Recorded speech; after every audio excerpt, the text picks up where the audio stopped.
Chapter 836, The Door of Immortality Descends. Meng Hao's mind trembled. Seeing his master like this, hearing the determination in his voice when he spoke of immortal ascension, caused his heart to twinge. He offered no advice but sat down cross-legged, an enlightened expression on his face. "If you wish to achieve immortal ascension," said Pill Demon, "you must possess incredible willpower and ambition. Fuse them into a Tao heart which searches for immortality.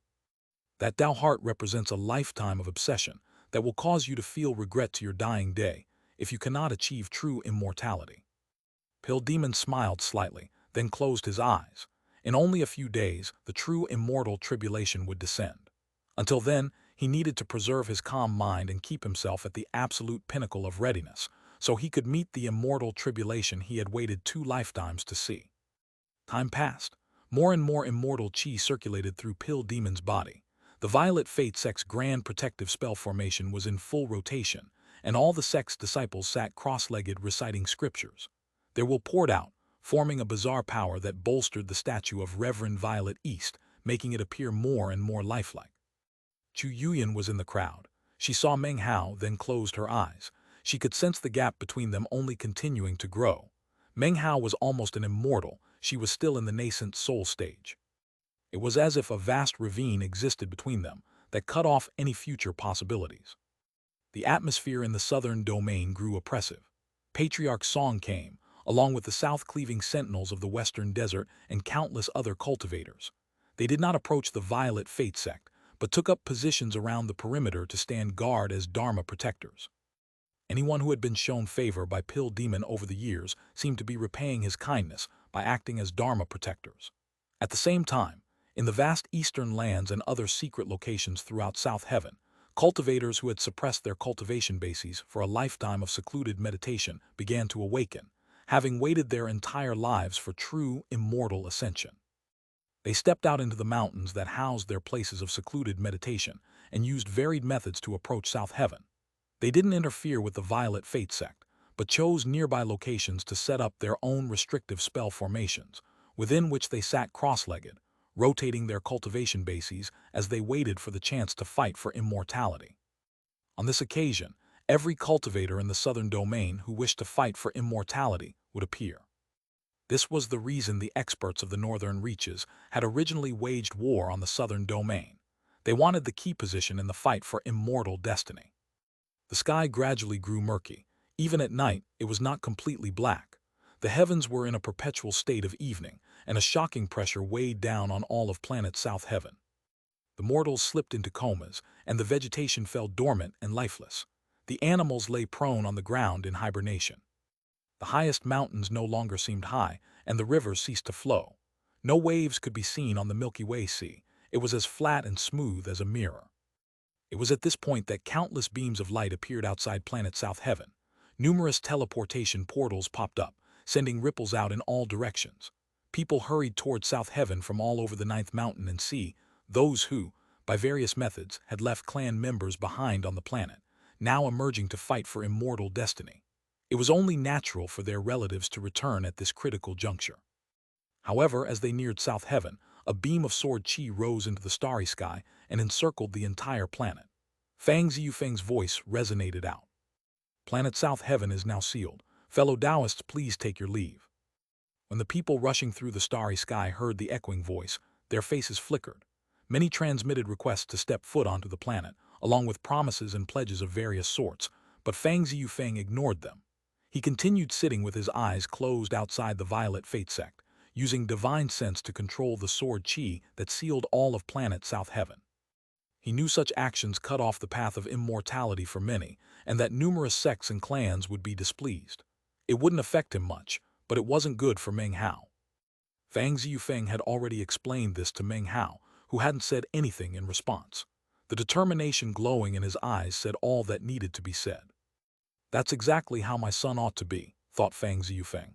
"Kindness should be repaid and enmities avenged."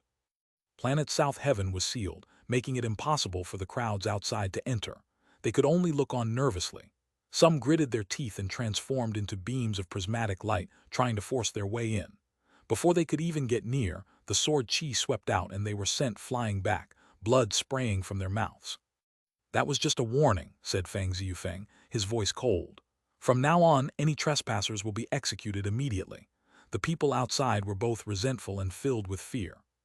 3 days later, the lands of South Heaven filled with rumbling sounds that emanated not from the planet itself, but from the starry sky overhead. It was almost as if a giant were roaring from outer space, roaring out to cause a character to appear. That character was the character Immortality. As the sound echoed out, it seemed as if everyone in all the ninth mountain and sea would hear it, and yet it was only audible on planet South Heaven. At the same time, the starry sky outside South Heaven trembled, and countless shards appeared that began to form together into an enormous door. The door emanated boundless antiquity. It appeared to be made of bronze, carved with countless totemic patterns. Although it was impossible to make out all the details clearly, its archaic air made it seem as if it had existed since the beginning of heaven and earth. The door was somewhat dilapidated, as if it had experienced horrifying wars. Black stains that appeared to be blood could be seen on its surface, and it radiated a terrifying aura, virtually impossible to describe. As for its size, it was matchlessly gargantuan, seemingly large enough to prop up the starry sky itself. Even Feng Ziyufeng was mentally shaken after sensing the door and its aura. Were this a magical item, its unleashed power would surely suppress all living things. When it appeared in the starry sky, the crowds of cultivators outside, unable to enter planet South Heaven, looked on with shock and cried out in surprise. "The door of immortality has appeared. True immortal destiny has arrived." "Damn it, Feng Ziyufeng is blocking the way so we can't get in. Don't tell me we're just going to sit idly by and watch the good fortune get taken away. Does Feng Ziyufeng really think he alone can stop all of us? Let's storm the place." The eyes of the onlookers were completely bloodshot. At the same time, gusts of immortal mist began to emanate off the door of immortality, flowing directly toward planet South Heaven. It covered all of planet South Heaven in the blink of an eye, making it seem like a planet of mist. Next, the door moved forward, passing through the crowds to enter those mists, then sank down toward the lands of South Heaven. At this point, the cultivators outside began to charge South Heaven in desperation. In response, Meng Hao's father sent his icy divine will out. Sword Qi rumbled, sweeping across the crowds that wished to descend onto South Heaven. Rumbling echoed out, and the starry sky trembled. Miserable screams could be heard, and blood showered down like rain. The sword Qi swept about, making it impossible for even a single person to pierce through to the lands of South Heaven. Down on South Heaven, the sky was a mass of roiling immortal Qi that replaced the previous perpetual evening. Rumbling filled the air, the result of the mists chafing against each other. This was immortal thunder. Lightning bolts danced within the mists. Every bolt that appeared filled the onlookers with shock, and they felt as if their souls were about to shatter. "Immortality," an archaic voice spoke from within the mists, and the word echoed throughout South Heaven, heard in the minds of all Tao-seeking cultivators. That character became a key that opened the path of immortality to any who were qualified. "Immortality." Pill Demon looked up and opened his eyes, which shone with intense determination. Slowly, he rose to his feet. At the same time, all the other Tao-seeking experts now in the southern domain, whether from the eastern lands, whether they had suppressed their cultivation bases for an entire life, or whether, like Pill Demon, they had reestablished their cultivation, were waiting for this true immortal tribulation. Simultaneously, all of them opened their mouths and began speaking the word immortality, then flew up toward the source of that ancient voice in the mists. Meng Hao's mind trembled, and he rotated his cultivation base. His blood circulated faster. Just now, the immortal Qi in his body had been stimulated, and he had almost begun to call out immortality himself. However, he was not born in the lands of South Heaven, and this destiny was not his to claim. Therefore, he endured, though everything happening in the sky left him with an indelible impression. Next, the mists began to churn. More thunder rumbled out, and countless bolts of lightning danced as a gigantic door began to descend. The ancientness of the door was impossible to describe, as if it had existed from the beginning of heaven and earth, perhaps even older than the 9 mountains and seas. Its emergence made the lands below seem like nothing in comparison. The carvings on its surface were stained with blood, and the aura it emanated left everyone breathing raggedly. Looking at this door was like looking back into the lost pages of history. Where did it come from? Thought Meng Hao. How can it turn people into true immortals? Suddenly, the bronze lamp in his bag of holding began to vibrate, as if there were some resonance between it and the bronze door. Pill Demon lifted his head and laughed. The door of immortality descends. This is true immortal tribulation. There is no tribulation for false immortals. They only need a dharmic decree from a true immortal, and then they can achieve false immortal ascension. But if a true immortal dies, his false immortals die too. That's not the path of a cultivator. That's charity. What cultivators cultivate defies the laws of heaven. It is a path of freedom. How could a cultivator become an immortal enslaved to another? Step onto the Tao corroboration mountain. Break open the door of immortality during immortal tribulation. That is true immortal ascension. If the door of immortality doesn't open, and the immortal tribulation does not dissipate, then what does it matter if you die? Beneath Pill Demon's feet, the mountain that was the statue of Reverend Violet East uprooted itself. Rumbling rose up as a soft, gentle power spread out, pushing Meng Hao away from the enormous statue. At the same time, that same bizarre power caused the statue to rise into the air and head toward the door of immortality. Simultaneously, 7 completely unique mountains suddenly appeared throughout South Heaven.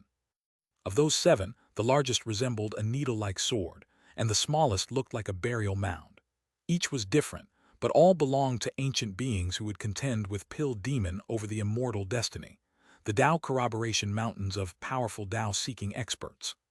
Like Pill Demon, those experts stood on their respective mountains as they rose into the air toward the door of immortality. Chapter 837, Mistaken, I'll still do as I said. Beneath the feet of each person was a mountain that was their own Tao corroboration mountain.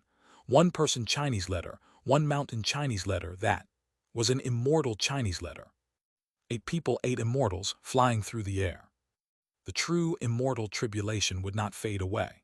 It would only grow more intense until, in the end, it would be strong enough to destroy any cultivator in the spirit realm. Even cultivators of the immortal realm or the ancient realm would be destroyed when facing that level of power. The key to transcending the tribulation was attacking the door of immortality. Only by breaking open that door could the tribulation be dispersed and successfully transcended. Almost the instant Pill Demon and the other 8 began to fly up on their respective mountains, the immortal mist above churned, and 8 bolts of lightning shot down.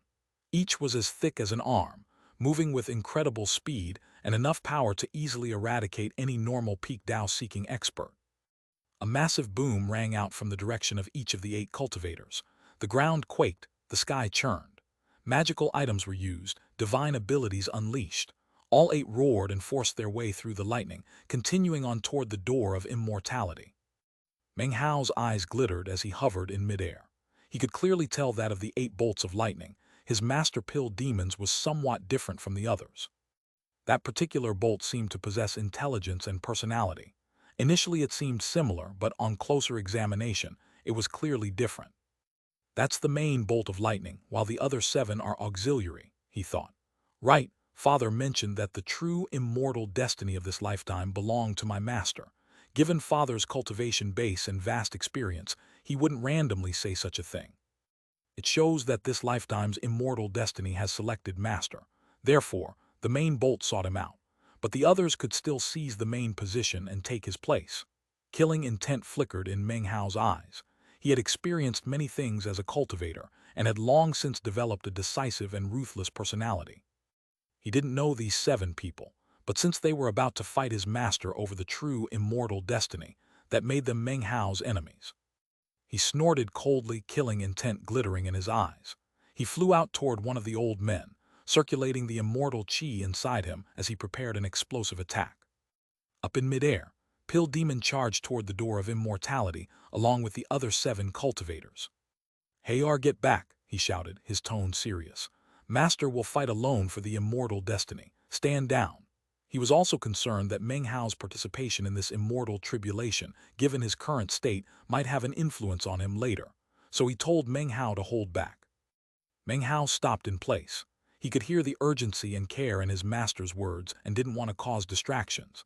He clenched his jaw and ceased his charge. However, 80% of the power of a true immortal surged out explosively. Instantly, a wind whipped up, and the 7 old men contending for the immortal destiny trembled. "Listen up, you 7, said Meng Hao, his eyes glittering. Do your best to fight with my master and I won't interfere, but if any of you try any tricks, don't blame me for attacking. And let's make one more thing clear. Even if you succeed in getting the immortal destiny, well, I've killed a few false immortals and I'm itching to try slaughtering a true immortal. The first statement was intimidating, and the second outright threatening, meant to sow chaos in the hearts of the 7 contenders and distract them from fighting for immortality. Immediately 2 among the 7 spoke, their voices cold and sinister. The immortal destiny is descending on planet South Heaven, and anyone born here qualifies to fight for it. What the hell gives you the right to say something like that? HMPH, you're playing with fire, kid. Immortal destiny is good fortune, and anyone can get it. If you dare to interfere, you'll be fighting against the door of immortality.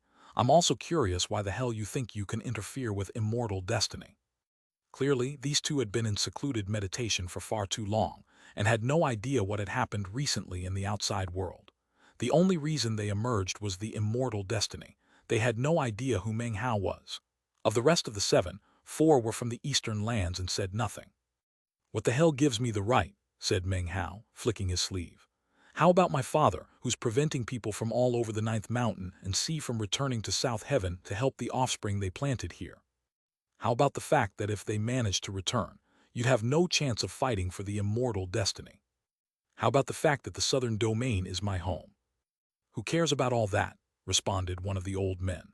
Immortal destiny is in front of us and we all have the chance to get it. Your master has been waiting a long time, but so have we. Even if we steal the immortal destiny, what's so wrong with that? Meng Hao's face darkened. You're right, there's nothing wrong with it. My mistake. However, even if I'm mistaken, I'll still do exactly as I said. The old men who had just spoken made no retorts.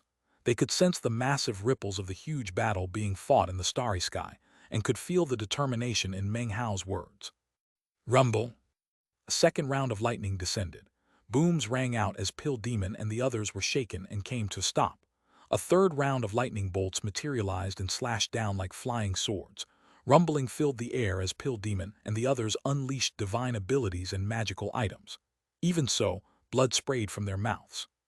However, they pressed on toward the door of immortality.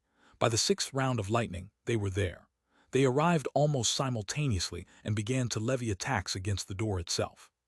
Massive booms rattled out, and yet Pill Demon and the others, despite unleashing the full powers of their cultivation bases, could not budge the door even the slightest bit. It didn't even crack open, and all 8 hearts began to thump. Down below, Meng Hao's face was anxious. More waves of lightning crackled down. The sky churned as the 9th wave fell. These bolts were as thick as water buckets, illusory flood dragons visible inside them. As soon as they appeared, wild colors flashed and a massive pressure weighed down. The flood dragon that shot toward Pill Demon had a long horn, clearly different from the other 7. The booms that rattled out caused the land to quake and the air to shatter. Pill Demon coughed up blood, and the magical items he had just been using collapsed into pieces. He trembled and fell back a few paces. The other 7 also coughed up blood, but seemed to have taken less damage than Pill Demon. They gritted their teeth and resumed their attacks on the door of immortality. And yet the door still would not budge. It was at this moment that Pill Demon raised his head and roared. Immortal chi swirled around his body, almost as if he were on fire. Beneath him, the statue of Reverend Violet East was also wreathed in flames, its eyes shining with bright light. It almost seemed as if the statue were coming to life. Pill Demon stood on its head, performing a double-handed incantation, then pointed at the door of immortality. Instantly, the statue trembled and, carrying Pill Demon with it, flew up through the lightning to appear directly in front of the door. The statue clenched its right hand into a fist and punched out. Pill Demon also clenched his hand into a fist and punched out. This was the combination of 2 lifetimes worth of cultivation, coalesced into a single strike. The blow from the statue of Reverend Violet East seemed to come from 10,000 years in the past, traveling through time to join with the power of his second life and create an indescribable force. Immortality, shouted Pill Demon, his voice echoing in all directions. The other 7 were shocked to see the punch slam directly onto the surface of the enormous door of immortality. Crashing sounds filled the air as the door of immortality finally moved. The combined attack of Pill Demon and the statue caused the door to open by a tiny, tiny sliver. In that instant, Pill Demon coughed up a huge mouthful of blood. Beneath him, the statue trembled, almost collapsing into pieces. But in that moment, the immortal chi within Pill Demon suddenly grew denser. Tribulation lightning descended again. One bolt struck each of the other 7 cultivators. In contrast, 3 bolts fell toward Pill Demon. Seeing this, the 7 others' faces flickered and their hearts trembled.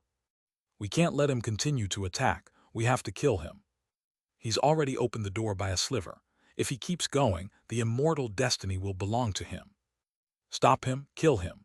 The only way for us to keep fighting for immortal destiny is for him to die. Meng Hao's threat had been somewhat effective before, but now that the good fortune was clearly visible, and everyone had a chance at it, how could the other 7 continue to act rationally? Killing intent flickered in their eyes. They had practiced cultivation in hiding down to this very day. They were paragons of their generation, and determination flickered in their eyes. 3 of them charged directly toward Pill Demon. He has the aura of immortal destiny on him. Whoever kills him will wrest away destiny.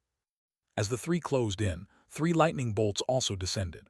Blood sprayed from Pill Demon's mouth, and his face was pale. He seemed on the verge of collapsing. From below, Meng Hao looked up, his eyes bloodshot. 80% of the power of a true immortal exploded out. His Dharma idol materialized, and his energy rocketed up. He flickered into place in front of Pill Demon and punched out at the incoming 3. "Don't force me to kill you," he said, his voice echoing like thunder. Backed by 80% of the power of a true immortal, it slammed into the 3 men. Instantly, their faces filled with shock and blood sprayed from their mouths. One's arms exploded in a haze of blood. A blood-curdling scream echoed out, and a vicious gleam appeared in the old man's eyes. His eyes began to bleed black blood, and 2 beams of black light shot out, capable of defiling anything as they shot toward Pill Demon. "You're looking to die," shouted Meng Hao, his body transforming into something like a hurricane as he whistled forward and let out another punch.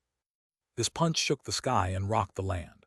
The armless old man was too slow to dodge aside, and had no time to produce one of the magical items he had prepared to help transcend the tribulation. In the end, he was simply at the peak of Tao seeking. Despite participating in immortal tribulation, he had not achieved immortal ascension.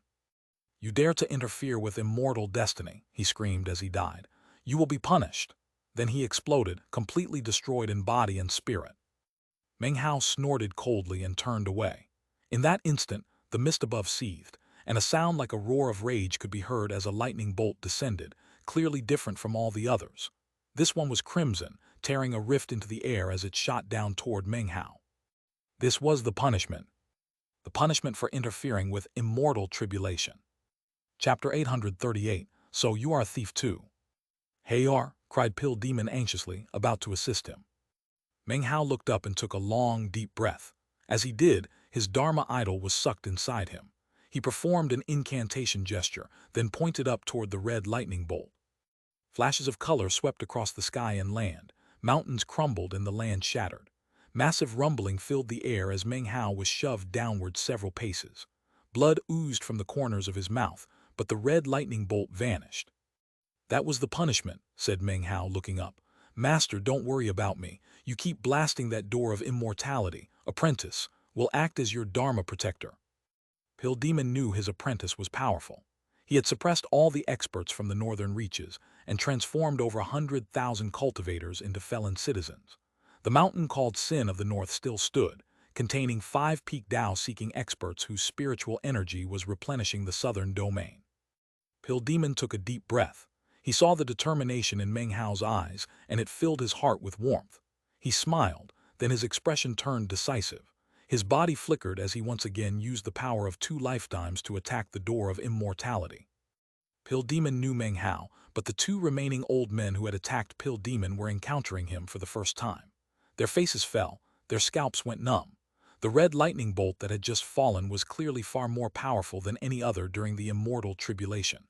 Had they been its target, they would surely have been killed. And yet the young man in front of them had directly fought back with his own might, without even using magical items, and the only result was a bit of blood seeping from his mouth. That made Meng Hao seem completely inhuman, and their breathing came in ragged pants. Still, they did not retreat.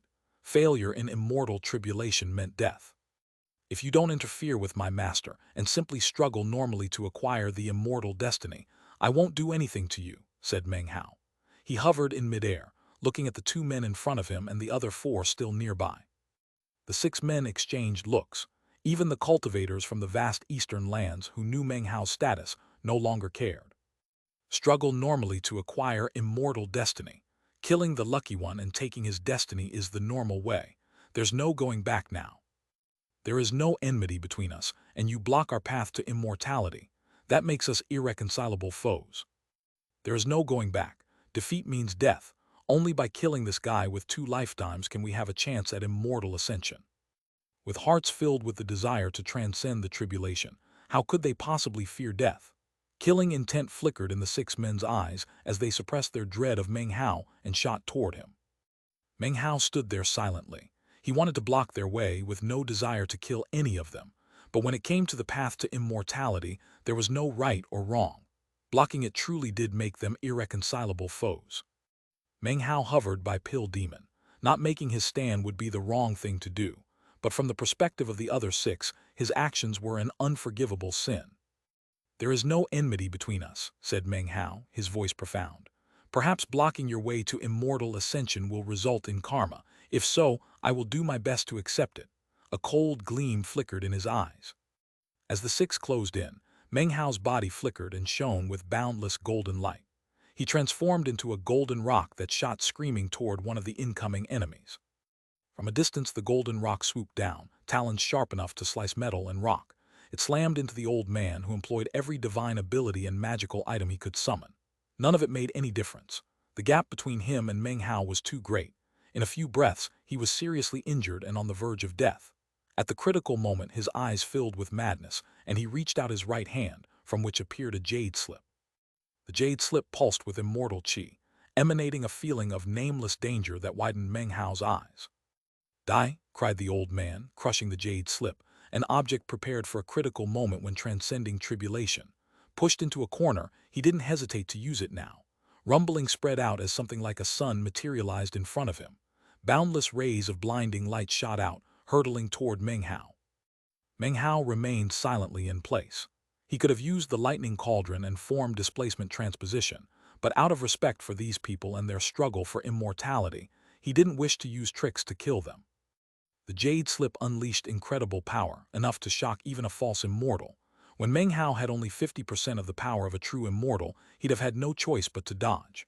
Now with 80%, as the sun began to explode, he lifted his right hand, magical light surging up around him.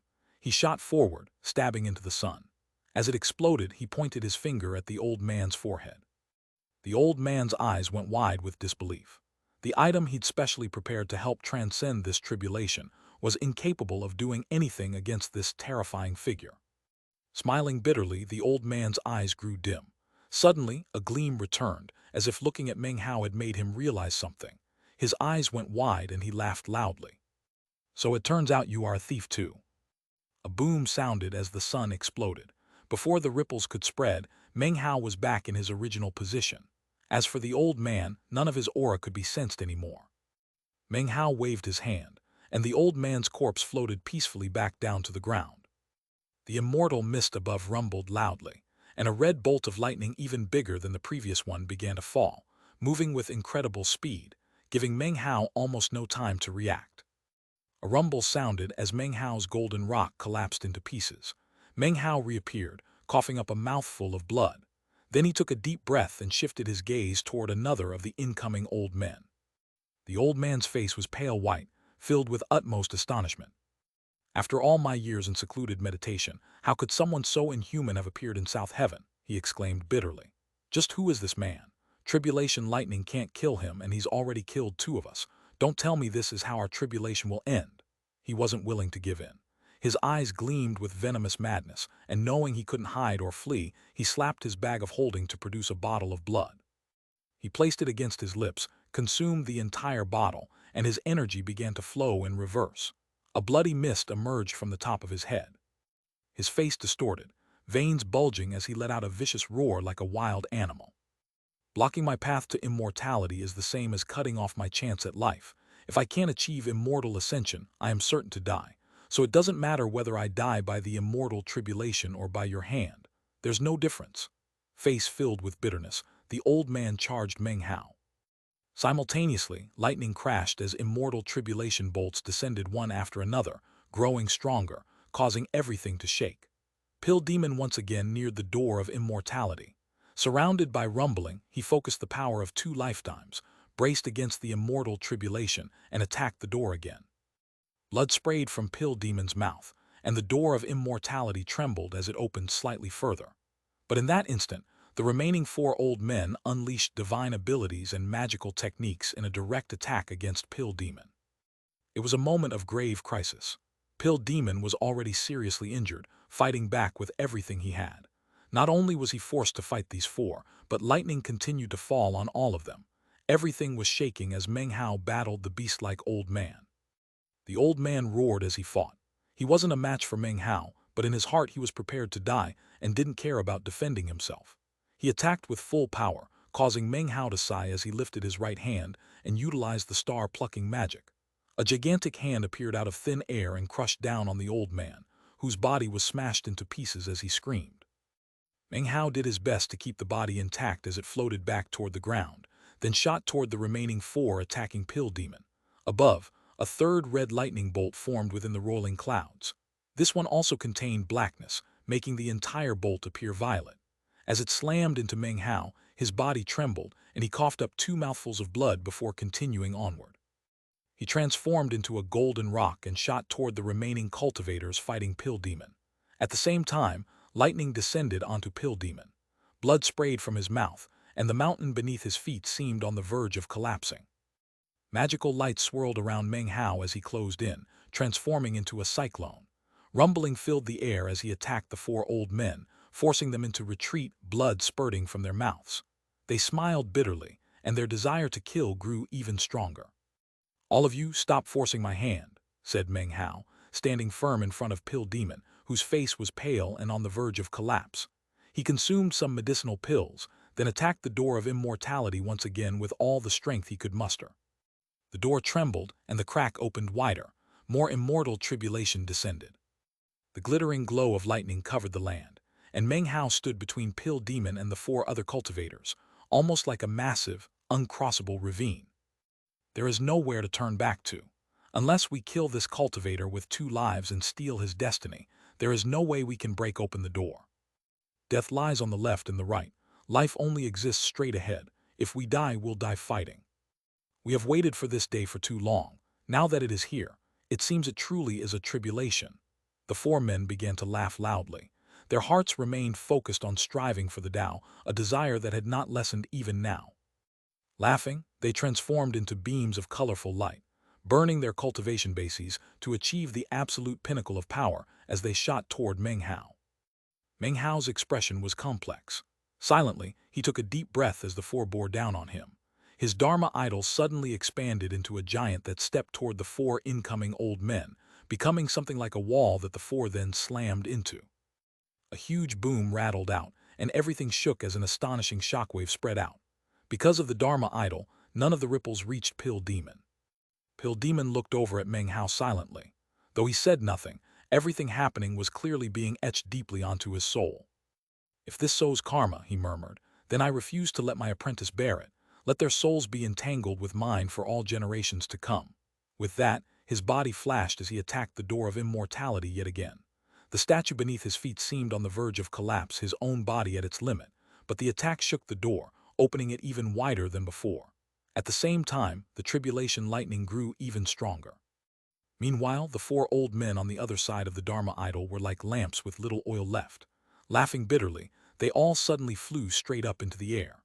They did not wish to die by Meng Hao's hands, but chose to die by immortal tribulation instead. They flew up, and the immortal tribulation descended.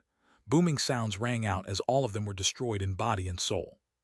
Although Meng Hao didn't kill them himself, they had died because of him. In that same moment, the mist above seethed, and something like a roar of rage echoed out. Massive quantities of red lightning bolts formed together into a sea of lightning that then shot down toward Meng Hao. From a distance, the massive quantity of lightning looked almost like a huge hand that wished to crush Meng Hao to death. Chapter 839, True Immortality is a Challenge. Despite the level of Meng Hao's cultivation base, the massive lightning hand descending caused him a sense of impending doom.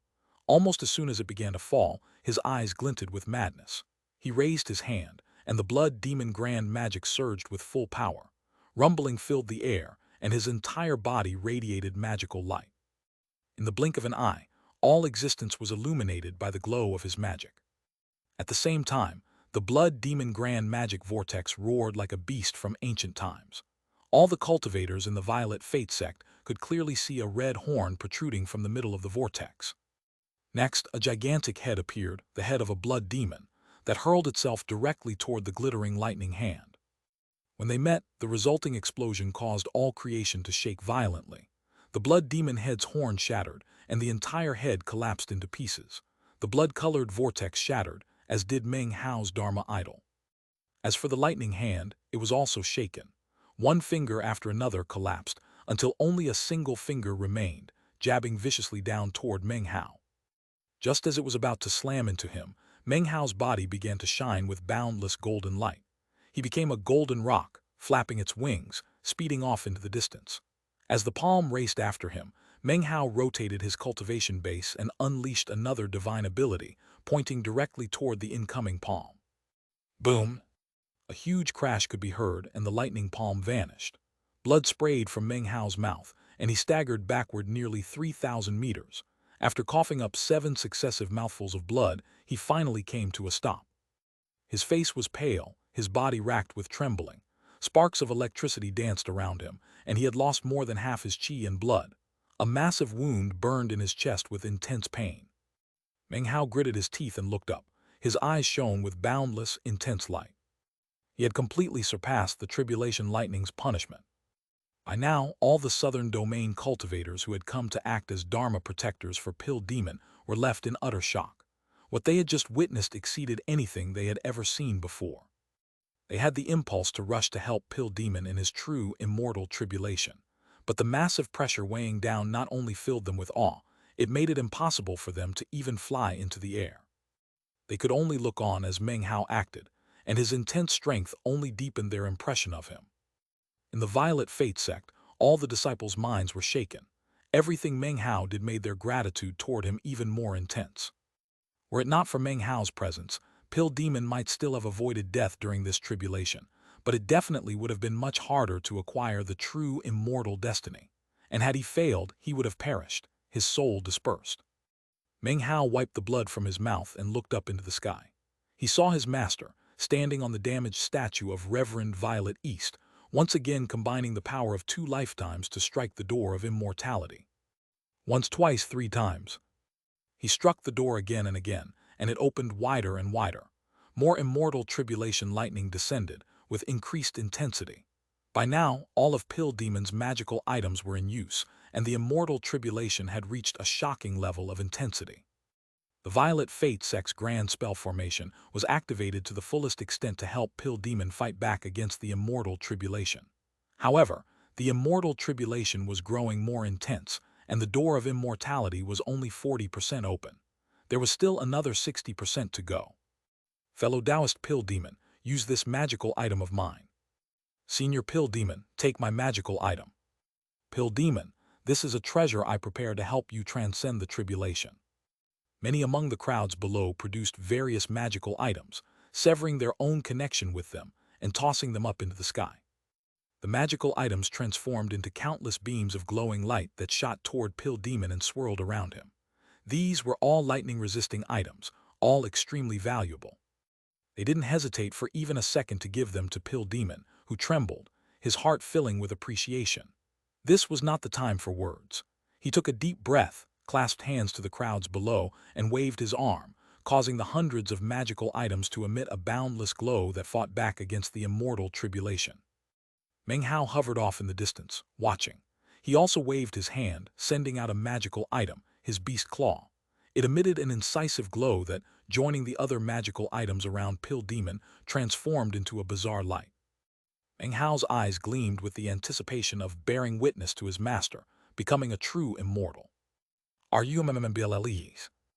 Bolt after bolt of immortal tribulation lightning slammed down without end.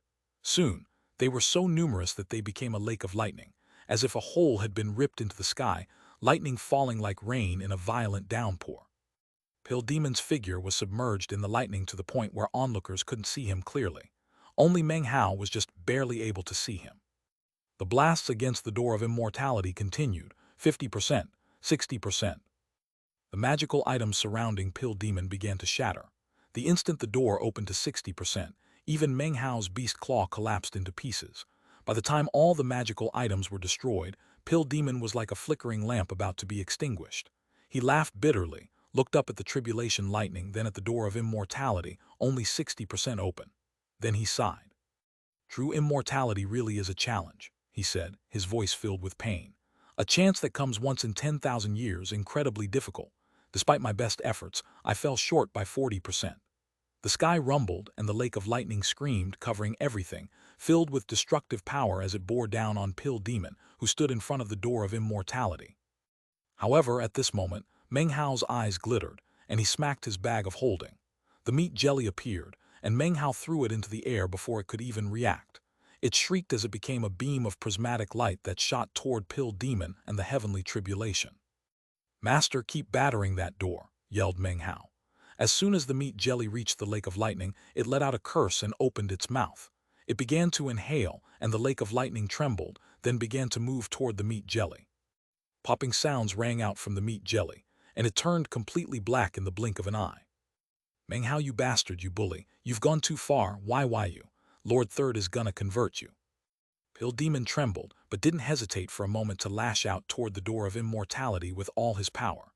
The meat jelly continued to consume the lake of lightning, and no more immortal tribulation lightning fell. Pill Demon went all out, combining 2 lives worth of good fortune to break open the door of immortality. 70%.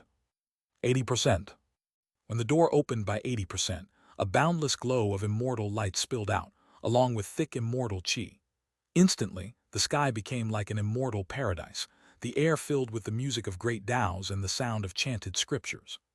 The cultivators below and the disciples of the Violet Fate sect were bathed in the light of immortality. Their cultivation bases instantly began to rotate as they acquired good fortune. But it was in this moment that the meat jelly let out an agonized shriek. It trembled and countless rips spread out across its body. Although it could consume immortal tribulation lightning, it could only withstand so much. Finally, it screamed and flew away, unable to hold on any longer. The lake of lightning once again rumbled down, enveloping Pill Demon. He roared and caused his cultivation base to explode at full power to fight back. His entire body shook violently, and the statue of Reverend Violet East began to collapse.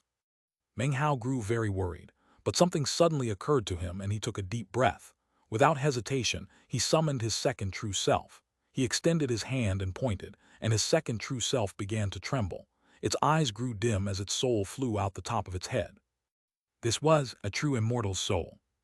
In the past, Patriarch Blood Demon had mentioned this soul would be strangely effective when transcending tribulation, most especially when reaching true immortal ascension. Meng Hao wasn't sure if this soul would be of any help now. No matter how he'd contemplated or observed it in the past, it hadn't seemed useful for anything. Having no other options, he extracted it anyway. The instant the true immortal's soul emerged, all the lightning striking toward Pill Demon suddenly stopped in place, then abruptly left him and shot toward Meng Hao, or more precisely, toward the soul of the true immortal. This soul could actually attract immortal tribulation. Rumbling filled the air as the lightning shot forth, rapidly surrounding the true immortal soul, as if it violated some heavenly decree and deserved a horrific death at the hands of the lightning. With no lightning striking him, Pill Demon, his eyes completely bloodshot, went all out. Both he and the Dharma protecting cultivators below had expended every resource they had. This was the critical moment. If there was no success now, the result would be death. Pill Demon roared and his body burst into flames. He was burning his life force, as was the statue of Reverend Violet East beneath him, the power of 2 lives worth of cultivation base. Within the flames, Pill Demon turned into something like a shooting star, speeding toward the door of immortality. He would blast into it with all the power of his life force. A huge boom rattled out through the entire southern domain, and through all the lands of South Heaven, as the door of immortality was knocked open even more. 90%. Massive rumbling could be heard as the statue of Reverend Violet East collapsed. Pill Demon had aged dramatically, looking as if he were at the very end of his life. Still, he was not willing to give up. Roaring at the top of his lungs, he used the power of his life force to strike against the door of immortality once more, like a moth drawn to the flame. Boom! The sound shook all of planet South Heaven, rolling out into the starry sky, to be heard by everyone outside trying to fight their way past Meng Hao's father. When they heard it, everyone felt as if their minds were reverberating with the tolling of bells. The door of immortality was 95% open, only a tiny sliver, and it would be completely open. But it was in this moment that the sky churned, and a wind sprung up in the seething mists. This was a spirit extermination tribulation wind, the second stage of tribulation that came after the tribulation lightning. When the wind blew, Pill Demon, already like a sputtering candle, his statue of Reverend Violet East already destroyed, began to fade away. He had failed. In this moment, all the lands went quiet, and everyone watching felt waves of sorrow rise in their hearts. The sound of wailing began to drift out of the Violet Fate sect. Pill Demon's body rapidly vanished. Behind him, the door of immortality started fading away. It was 95% open, with only a tiny bit left to go. Pill Demon sighed. He felt no bitterness, though his reluctance to part with the world could be seen on his face. He did not wish to leave the people he knew, nor say goodbye to his apprentice, nor abandon his Tao. But he had reached the end. Pill Demon wanted to say something, but by this point he couldn't speak. His body was growing illusory. Half of it had already transformed into ash and been destroyed. The rest of his fleshly body continued to turn to ash. His skin fell off, and he began to vanish into the air. He could only use his gaze to offer his blessings to the crowds down below. Meng Hao was trembling, his eyes shot with blood. Seeing the door of immortality fading and Pill Demon on the verge of death, he couldn't hold back. He shot forward. Master, I'm coming to help. Chapter 840. The path ahead lies in the stars, not on this planet. Spirit extermination tribulation wind was the second form of true immortal tribulation, far more powerful than the tribulation lightning before it. Once the wind blew, the fleshly body would scatter, and the soul would vanish. The instant Pill Demon's body began to fade, Meng Hao unhesitatingly shot forward. There was no time to consider the danger, or how his actions might benefit him in the future. In this moment, the only thing on his mind was how kindly his master had treated him. That kindness had originated in the days of the Violet Fate sect, growing with everything that happened after the relationship of a master and an apprentice. Back when he didn't know where his father and mother were, before his father-son experience with Qi Yunhai, Pill Demon had been the only parental figure in his life who had cared about him. Because of that, Meng Hao charged in without hesitation. As soon as he entered the spirit extermination tribulation wind, his fleshly body began to vanish, his soul blurred, his spirit gradually disappeared. He didn't care. Time seemed to stretch out, but Meng Hao, filled with determination, closed in on Pill Demon, fighting back the agony the deadly wind sent through him. Then he grabbed Pill Demon and rammed the door of immortality himself. Head first. Boom! The door of immortality had been on the verge of fading, but now it trembled. That last, unopened sliver was now thoroughly gone. The door was completely open. Rumbling filled the air, and majestic immortal light poured out. Meng Hao had used every scrap of strength he had to push Pill Demon into the door of immortality. Blood sprayed from Meng Hao's mouth, and his entire body grew incredibly withered, almost completely fading away. Now he shot down toward the ground at rapid speed. Everything happened so quickly that the people below didn't even have time to react. Meng Hao slammed into the ground and flopped over a few times. His body was virtually in pieces, his flesh decayed, his aura incredibly weak. Yet his eyes shone brightly, devoid of any regret, as he looked up into the sky. Above, Pill Demon could be seen within the door of immortality. His eyes were blank at first, but as soon as he entered, his entire body surged with boundless immortal qi. It swirled around him, reforming his body anew. At the same time, the tribulation mist above no longer sent down tribulation, but swirled toward the door of immortality. Boundless immortal light rose into the sky. Immortal qi surged, and Tao music floated about. Pill Demon was surrounded by swirling lights as the aura of a true immortal came into being around him. In my previous life, I was Violet East, and in this life, Pill Demon. For a lifetime, I focused everything on cultivating the Tao of alchemy. Now I am a true immortal and have formed true immortal Pill Qi. This qi contains my life force, and I won't restrain it inside me. Instead, I will give it to my apprentice. Pill Demon looked down at Meng Hao, his expression one of kindness and gratitude. He extended his right hand, and a beam of green qi flew out toward Meng Hao. As it flew through the air, flowers bloomed, sleeping animals awakened, and rainbows filled the sky. All the lands filled with a majestic medicinal aroma. This was the life force Pill Qi formed as Pill Demon became a true immortal, exceeding even an immortal pill. Meng Hao couldn't have refused this Pill Qi even if he wanted to. The instant it fused into his body, all his injuries began to heal. His eternal stratum, which had never fully recovered, was now completely restored. With his eternal stratum fully returned, Meng Hao's body filled with roaring sounds. His injuries healed completely, and he rose to his feet. He looked at his master in the sky, then clasped hands and bowed deeply. As Pill Demon stood within the door of immortality, more and more immortal qi gathered. Everyone present felt some of that qi wash over them like a baptism, their cultivation bases advancing. Some even made breakthroughs because of it. The aura of a true immortal around Pill Demon grew more intense. After about 10 breaths, rumbling filled the air, and Pill Demon began to radiate a mighty pressure similar to Meng Hao's. True immortal. As his energy surged, true immortal will become even more apparent, though different from Meng Hao's. Boundless light radiated off Pill Demon. His soul became the soul of a true immortal, his Tao the Tao of a true immortal. His body became the body of a true immortal. In this instant, he was thoroughly in all aspects a true immortal. The door of immortality also rumbled. Apparently an entire world existed inside it, one others could not see. Even Meng Hao could barely make out details. Only Pill Demon could see it clearly, and looking at that world, his body trembled. Next, a beam of immortal light emerged from inside the door, within which was a scroll. When it unfurled, countless names could be seen written upon it. Some names were dim, as if those people were now dead. Others shone bright as the sun. It was impossible to say how many there were. These were all the true immortals who had existed in the boundless history of the great 9 mountains and seas. There seemed to be many, but compared to the vast population of cultivators in the 9 mountains and seas, true immortals were as difficult to find as phoenix feathers or killin horns. After all, the 9 mountains and seas would only produce 9 true immortals every 10,000 years, one for each of the mountains and seas. There were also the immortality illumination vines, which meant the number was somewhat larger.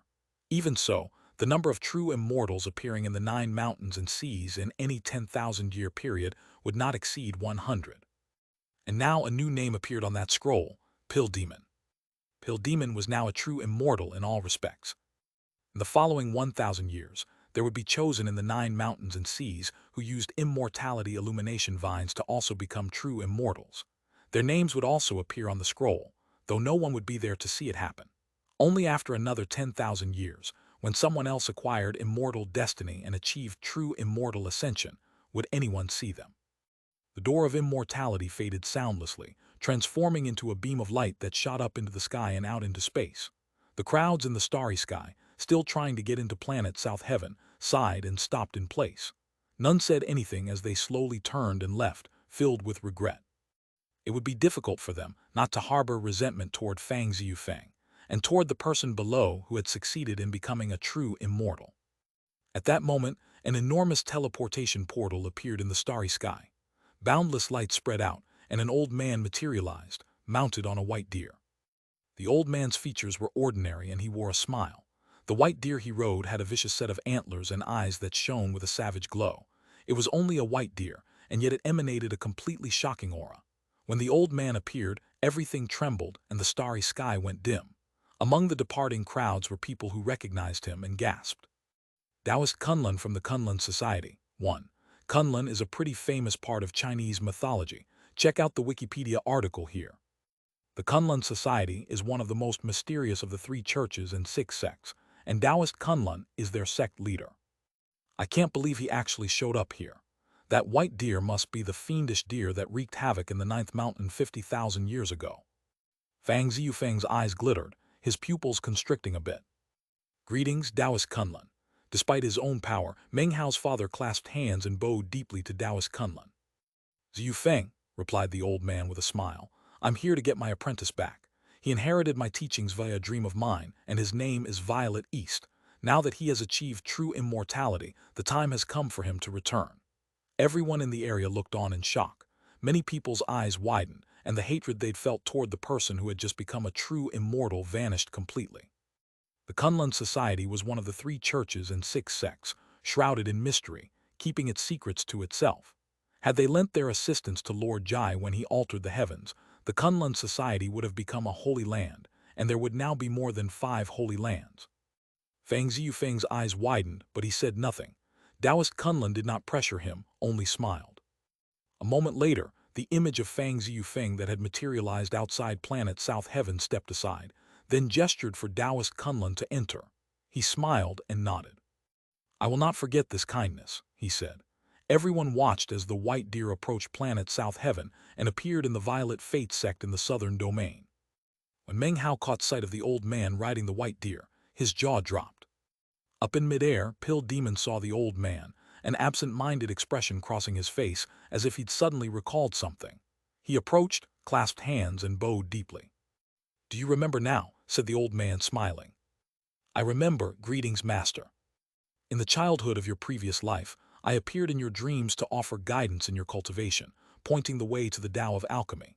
In that life, before your nirvanic rebirth, I left, and you asked when we would meet again. At that time, I said that, when you reach true immortal ascension, you would become my legacy apprentice. Today I'm here to accept you." The old man smiled. Pill Demon took a deep breath, then bowed once again. "Master, my own apprentice, he has his own path. Come, it's time to leave. Who knows, you may meet him again soon. However, there are a few people within the sect you founded with the necessary latent talent, and we can bring them along too." After a glance and nod at Meng Hao, Taoist Kunlun's eyes swept over the rest of the Violet Fate sect. He raised his hand, and 7 or 8 people, including Chu Yuyan, slowly flew up into the air with stunned looks on their faces. "Let's depart. You shall walk the path of Kunlun and speak of the Tao of Kunlun. From now on, your cultivation will leave with the desire to prostrate yourself before Kunlun." Taoist Kunlun chuckled, then waved his sleeve, sweeping up Pill Demon, Chu Yuyan, and the others as he turned to leave. Pill Demon looked back at Meng Hao, with an encouraging look in his eyes. Chu Yuyan also looked back, as confused as ever. Complex emotions could be seen in her eyes as she looked at Meng Hao, but then they grew calm. She nodded at him and turned away. Meng Hao looked on in shock as Pill Demon, Chu Yuyan, and the others were taken away by Taoist Kunlun, gradually disappearing into the starry sky. Then his father appeared next to him. "Planet South Heaven is too small," he said softly. "You and your master and even that little girl all have your own paths to tread, out in the stars, not on this planet. Don't waste time missing them. The 9th mountain isn't a very big place either. You'll see them again one day." Chapter 841. The Ancient Road of Trial by Fire is opened. "The next time we meet," murmured Meng Hao, "it will be out in the starry sky." The departure of Pill Demon, Chu Yuyan, and the others was too sudden, leaving him feeling empty. He thought back on his hundreds of years of cultivation, and how many people had ended up departing, no longer in the lands of South Heaven. Patriarch Reliance was gone, Su Qing was gone, Pill Demon was gone, Chu Yuyan was gone. Thankfully, Fatty, Chen Fan, and the others were still there. There were some he wasn't sure about, the 10th Wang clan patriarch, for example, Han Bei from the former Black Civ sect, and Dong Hu, who had joined the Reliance sect at the same time as him. Meng Hao sighed. He did not leave the southern domain with his father. Instead, he went to the Golden Frost sect. He and Fatty drank together. Fatty sent his more than 100 beloved concubines away, and the 2 of them sat on a mountaintop, drinking and talking about the past. They talked about the state of Zhao and Yunji County. They talked about the Reliance sect and everything that had happened there. Eventually evening fell and the stars slowly came out. It was impossible to tell how much they had drunk. "I'm going to join the disciple recruitment event held by the 3 great Taoist societies of the 9th Mountain and Sea," declared Fatty, tossing aside his alcohol flagon and looking determinedly at Meng Hao. "I don't want to be stuck in the lands of South Heaven for the rest of my life. I want to go out into the starry sky." Meng Hao looked back at Fatty. He'd already heard from Xianxia about the 3 great Taoist societies' disciple recruitment trial by fire. News of it had spread throughout the entire 9th Mountain and Sea, even here on planet South Heaven. Fatty gazed at Meng Hao with an expression of determination. "You don't need to say anything," Fatty continued. "I know you won't stay in the lands of South Heaven much longer either. Your path exists in the starry sky. Well, we're brothers, so if you go, I won't stay behind. I'm going to give it a shot. Meng Hao didn't respond at first. He lifted his wine flagon, took a drink, looked at Fatty and smiled. Then he said, considering those teeth of yours, you'll definitely get some good fortune. Fatty laughed uproariously, then grabbed a flying sword and began filing at his teeth. The two of them laughed together and continued to chat until the sky turned bright. Meng Hao stayed with Fatty for a few days before leaving. His next stop through the southern domain was to visit Chen Fan. Chen Fan sat as he always did, next to the mountain boulder. Meng Hao meditated silently beside him. Chen Fan no longer drank alcohol, though stubble was still visible on his chin. An abstruse gleam could be seen deep in his eyes, but most of his time was spent gazing at the boulder, as if immersed in memories. Meng Hao didn't interrupt him, but sat beside him for an entire night. When the sky grew bright and it was time for Meng Hao to leave, Chen Fan suddenly said, I've decided to go to the trial by fire held by the three great Taoist societies. Meng Hao nodded and left. His next stop was the Blood Demon sect. He saw Wang Yaokai, who, much like Fatty and Chen Fan, was interested in the trial by fire. He also decided to participate, to take a chance for his future. Meng Hao didn't see Patriarch Blood Demon. Outside his immortal's cave, Meng Hao could sense a dense aura of death. He stood there for a long time before finally clasping hands and bowing deeply. Senior, I will never forget your kindness in helping me to sever the devil and seek the Tao. He bowed again. The aura of death was the same as ever as Meng Hao finally turned to leave. Off in the distance, he could see the valley where he and Su Qing had spent their final days together, and the location where they had been married.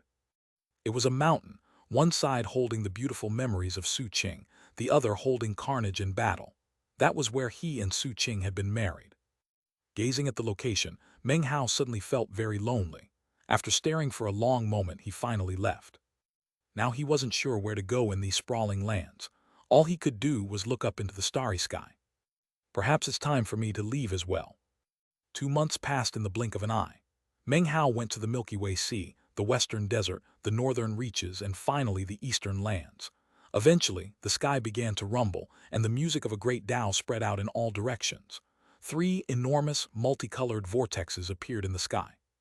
The 3 vortexes' rotation sent out a sound heard by all cultivators in the lands of South Heaven. Whether in the western desert or the southern domain, the northern reaches or the eastern lands, in that instant everyone could see the 3 bizarre vortexes above. They looked like they were up in the sky, but actually existed in everyone's eyes. Regardless of where the cultivators were located, as long as their cultivation bases met the requirements, and they had the desire to seek the Tao and find good fortune, all they had to do was take a step forward and enter the vortex. At the same time the vortexes appeared, an archaic voice echoed out from within them.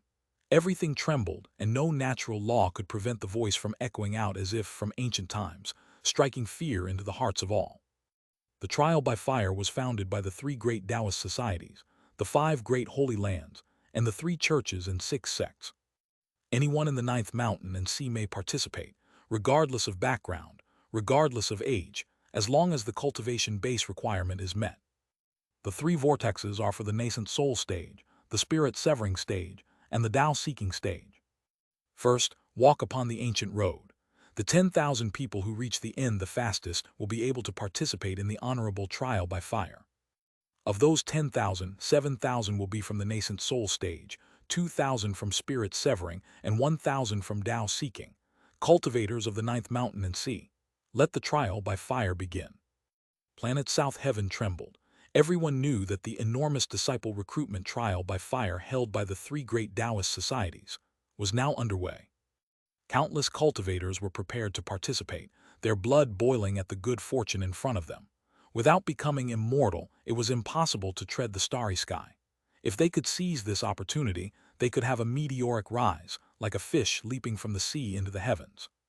Simultaneously, similar vortexes appeared on planet North Reed, planet East Victory, and planet West Felicity, along with an identical voice speaking identical words. It was the same in the 9th sea and the 9th mountain. Throughout all locations in the 9th mountain and sea, the voice echoed out, and 3 vortexes appeared. The 9th mountain and sea was completely abuzz, and countless cultivators, filled with determination and a desire to search for the Tao, flew up toward the vortexes from innumerable locations. More than 10,000 people flew up from the lands of South Heaven alone. Most were nascent soul cultivators, who flew into the nascent soul vortex to tread its ancient road. A smaller group flew into the spirit-severing vortex. The smallest group walked the ancient road of Tao seeking. Looking at the ninth mountain and sea as a whole, it was impossible to tell how many people tread the ancient roads.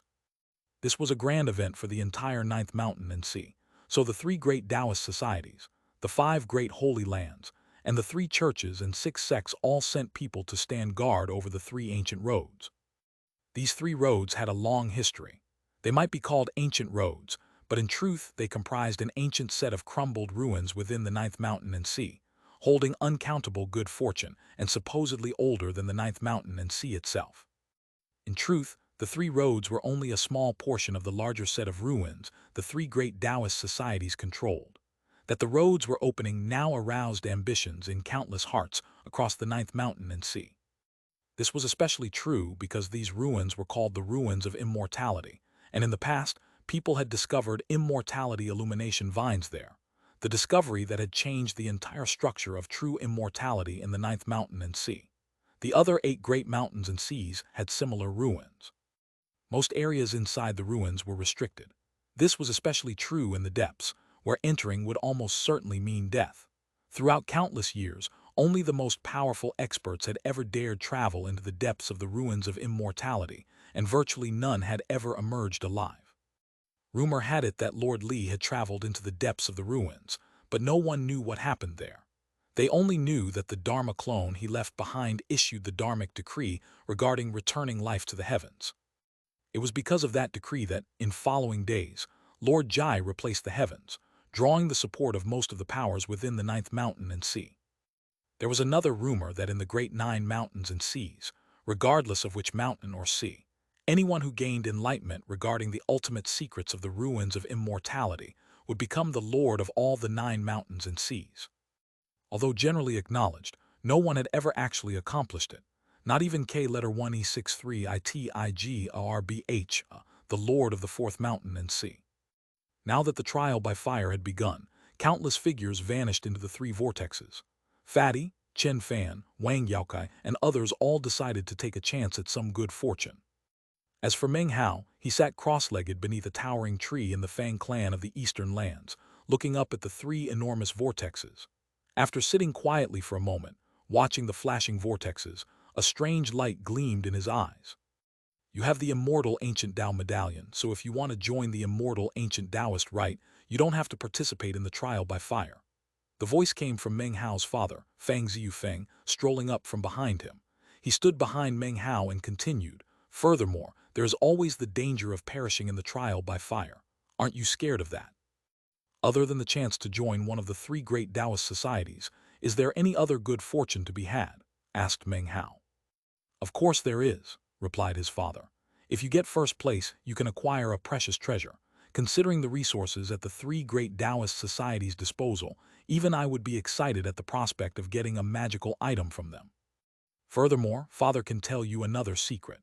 In addition to the founders of the 3 great Taoist societies, the founders of the 4 great clans, the 5 holy lands, and the 3 churches and 6 sects, all previously walked the ancient roads of the ruins of immortality. It was there that they acquired the unimaginable good fortune that let them found their various clans and sects. It was the same with the Fang clan ancestor. That was where he acquired the bloodline that ensures the Fang clan stands tall in the 9th mountain and sea. That, of course, is the Fang clan's 4 lives awakening." "Dad, did you go there?" asked Meng Hao. Fang Ziyufeng didn't respond at first. After a long moment, he shook his head. "Originally, your mother and I planned to wait for you to grow up, then take a trip there." Looking at his father, Meng Hao could sense some regret in his heart. He glanced back up at the 3 vortexes, and a gleam of determination appeared in his eyes. "Dad, I want to go." "If you want to go, then go. We cultivators should never be afraid of dying." Fang Ziyufeng looked at Meng Hao, the love in his eyes clear, along with a look of encouragement. "At the end of the ancient road are the arena matches. Actually, I hope you do participate in this event. You know why your father's name is known throughout the 9th mountain and sea, and even in other mountains and seas? Because even in the spirit realm, I never shrank from a fight with anyone at my own stage. I fought and killed my way to where I am now. I passed up all the members of my generation, suppressed them, and seized destiny. That is how to become powerful. Never forget, the word cultivation Chinese letter is made of two characters, Chinese letter which implies studying and practice, and Chinese letter which implies action. It is not enough to just have Chinese letter, the studying and learning. You must also have Chinese letter action. You must always strive forward. That is the way to reach the pinnacle of power. Meng Hao coughed dryly, a bashful smile appearing on his face. Dad, I can't really identify with your path. I think getting all the chosen in the ninth mountain and see to owe me money is the ideal way. Fang Ziyufeng's jaw dropped as Meng Hao chuckled and flew into the air. His body flashed as he flew toward the Tao-seeking vortex. He took a deep breath and, without further hesitation, entered. Chapter 842, Just a Misunderstanding. The vortexes in the sky rotated, sending rumbling sounds echoing out in all directions. In virtually all regions of the ninth mountain and sea, people flew up into the vortexes. Many took steps to change their appearance upon entering. They had various reasons for not wanting others to know who they truly were. A grand event like this would draw the attention of the entire ninth mountain and sea. As soon as Meng Hao entered, he sent Divine Will out to the meat jelly. Moaning and groaning, it helped him change his appearance to that of Fang Mu from his days in the Violet Fate sect. Meng Hao was attending this event only for the trial by fire, and considering how he'd flaunted his abilities in the immortal ancient Taoist Rite Temple on planet South Heaven, and was now venturing alone off-planet, a second identity seemed far more convenient. Furthermore, there would be no better opportunity to become famous under a second identity than this trial by fire, hosted by the three great Taoist societies. It's too bad my second true self is temporarily incapacitated, because the true immortal soul was damaged by the immortal tribulation, he thought. But that's not such a bad thing. Meng Hao's eyes glittered brightly after the transformation, and he looked out at the pitch blackness surrounding him. He could just barely make out a vortex spinning around him, faint beams of light occasionally coming into view. The sensation of being pulled along grew stronger, and increasing pressure weighed down on him. After enough time passed for an incense stick to burn, a bright light became visible ahead in the darkness. It grew brighter and brighter, soon completely enveloping Meng Hao. When his vision cleared, Meng Hao found himself looking out at a void densely packed with countless platforms. Some were 30 meters wide, others 300, some 3,000. The sizes varied, and at the center of each platform was a stone stele bearing a map. Beneath each stele was a candle holder, the candles unlit, leaving the maps cloaked in darkness. As for how many platforms there were, it was impossible for Meng Hao to count.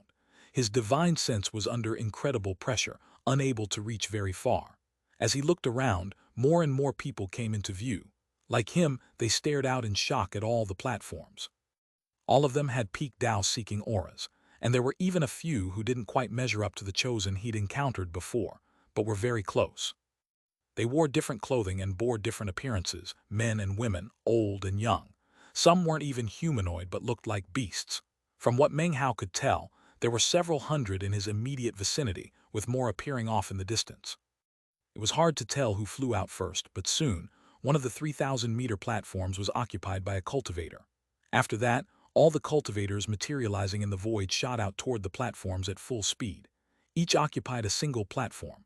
Fighting broke out, but it was controlled. There was no reason to unleash vicious fighting the moment they entered the trial by fire. It wasn't worth it. Furthermore, any ownerless platform apparently created a bond to whoever set foot on it first, and the unlit candle would then begin to burn, illuminating the map on the stele. As such, there wasn't much fighting. First come, first served, anyone beaten to a particular platform would quickly leave in search of another. Meng Hao's eyes glittered. The 300-meter and 3,000-meter platforms were relatively far away, and the closest one to him was a 30-meter platform, so he quickly made his way toward it.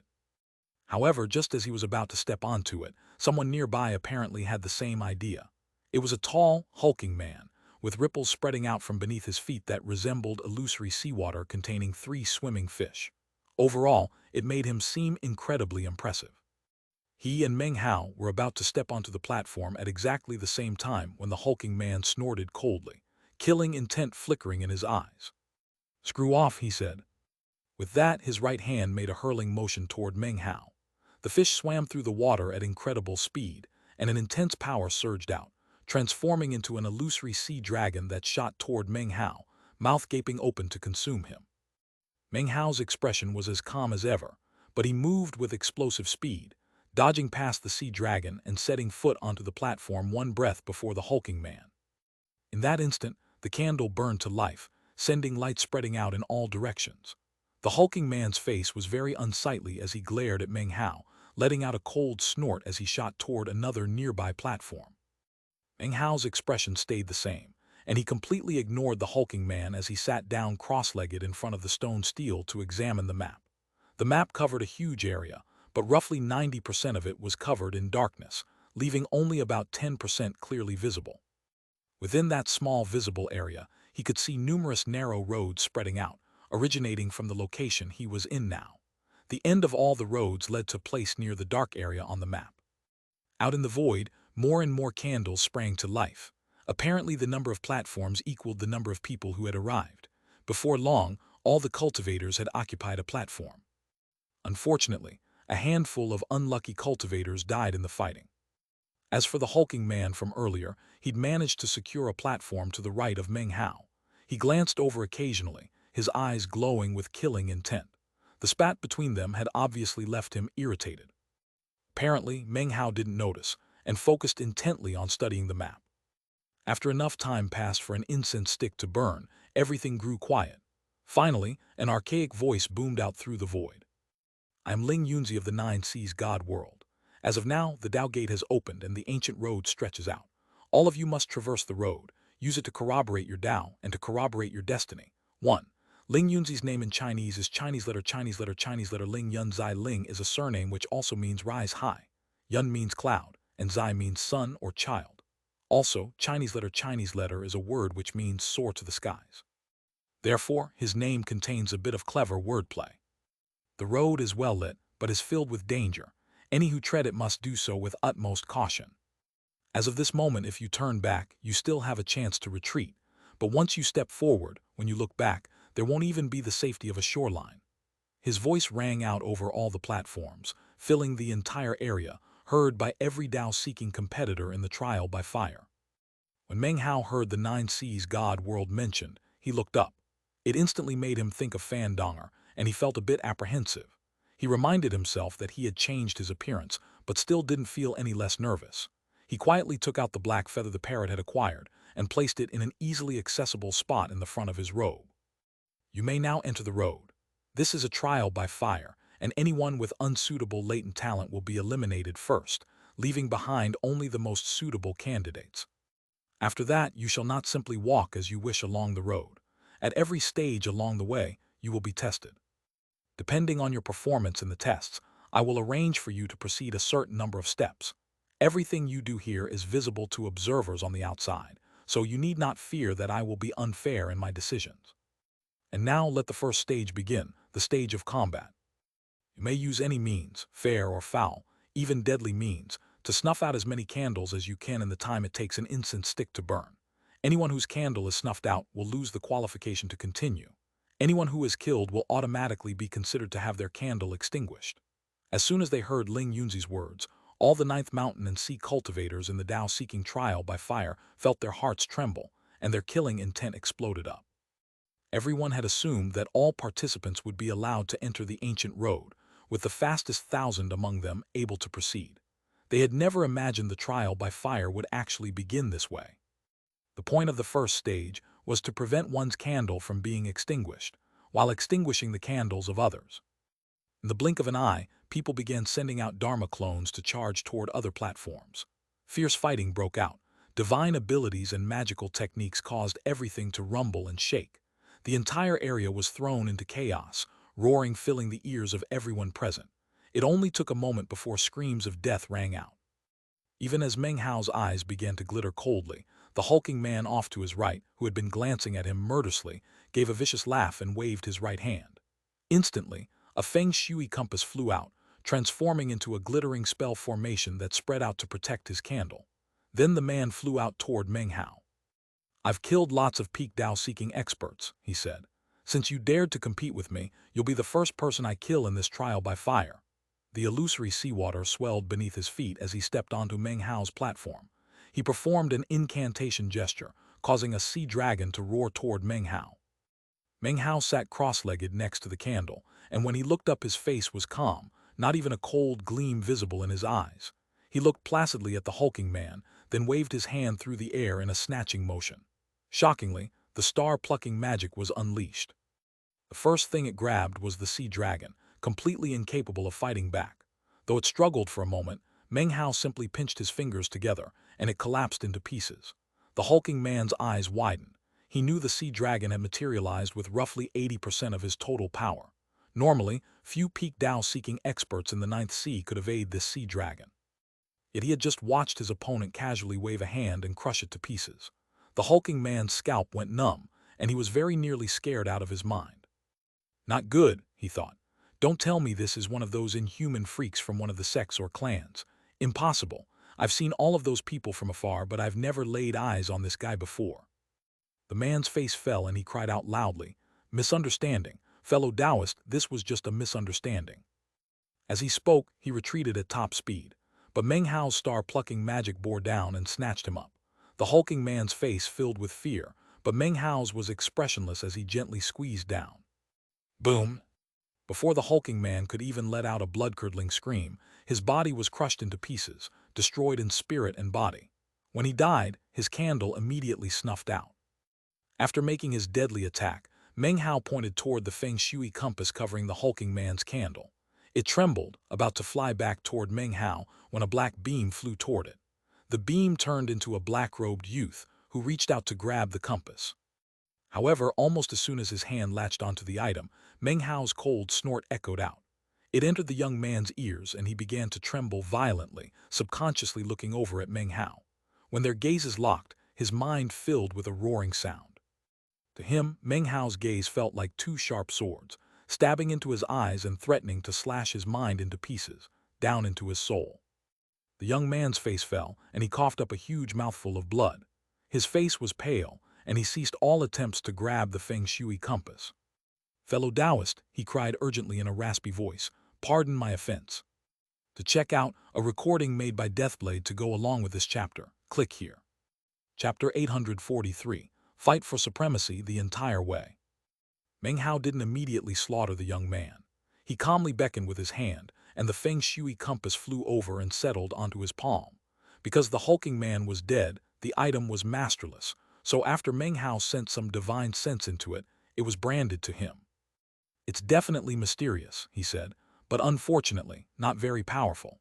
He waved his hand again, causing 2 ultra-high-grade spirit stones to fly out from his dwindling collection.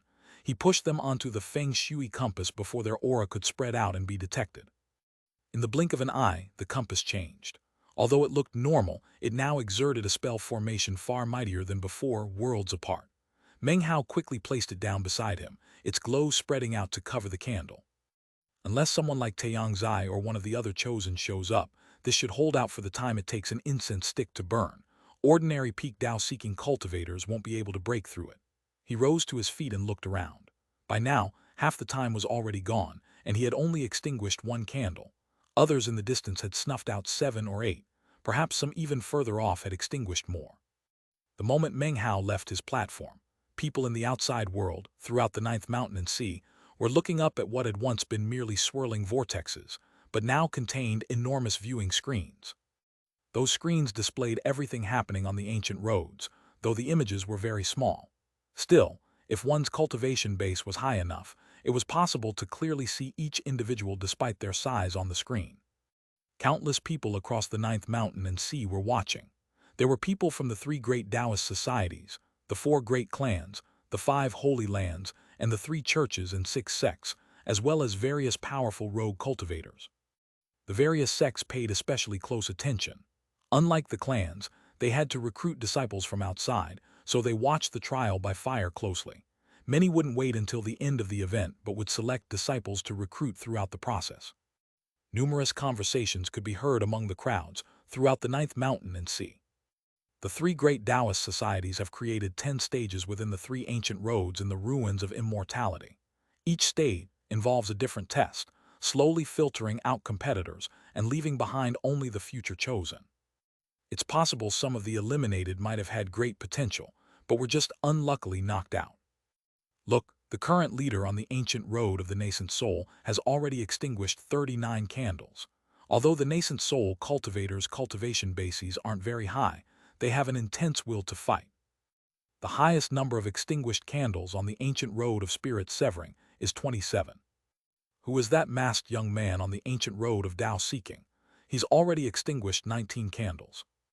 The ancient road of Tao seeking is the most interesting after all. See that one guy? He's probably a disciple of the Li clan. He's changed his appearance, but you can recognize him from the divine abilities he's using. He's already put out 15 candles. Even as the discussions continued outside, Meng Hao flew toward a 30-meter platform on the ancient road of Tao seeking. As soon as he set foot on it, an enraged roar echoed out, and an old man with disheveled hair appeared, a will of madness radiating out as he charged toward Meng Hao. "Die," he cried, performing an incantation gesture that caused a fissure to appear, transforming into a broadsword. "Void severing," he cried, causing others nearby to look over in shock and backpedal. Meng Hao turned, his expression calm as he gazed at the incoming attack. He did not retreat, but used the golden rock transformation, at the same time using the power of the black feather inside his robe, so the golden rock actually looked like a pitch-black vulture. The vulture sped through the air toward the incoming void-severing attack. When they collided, a huge boom echoed out and the blade collapsed, completely incapable of phasing Meng Hao. The old man's face filled with shock and he fell back, but before he could get far, a blast of wind gusted against him as Meng Hao swooped down in vulture form. Claws slashed out, and a splattering sound rang out as the man's head was crushed. This was a trial by fire, a fight for good fortune. If you didn't kill your opponent would kill you. Meng Hao had experienced much gory brutality, so he was used to things like this. He wouldn't let it affect him inwardly.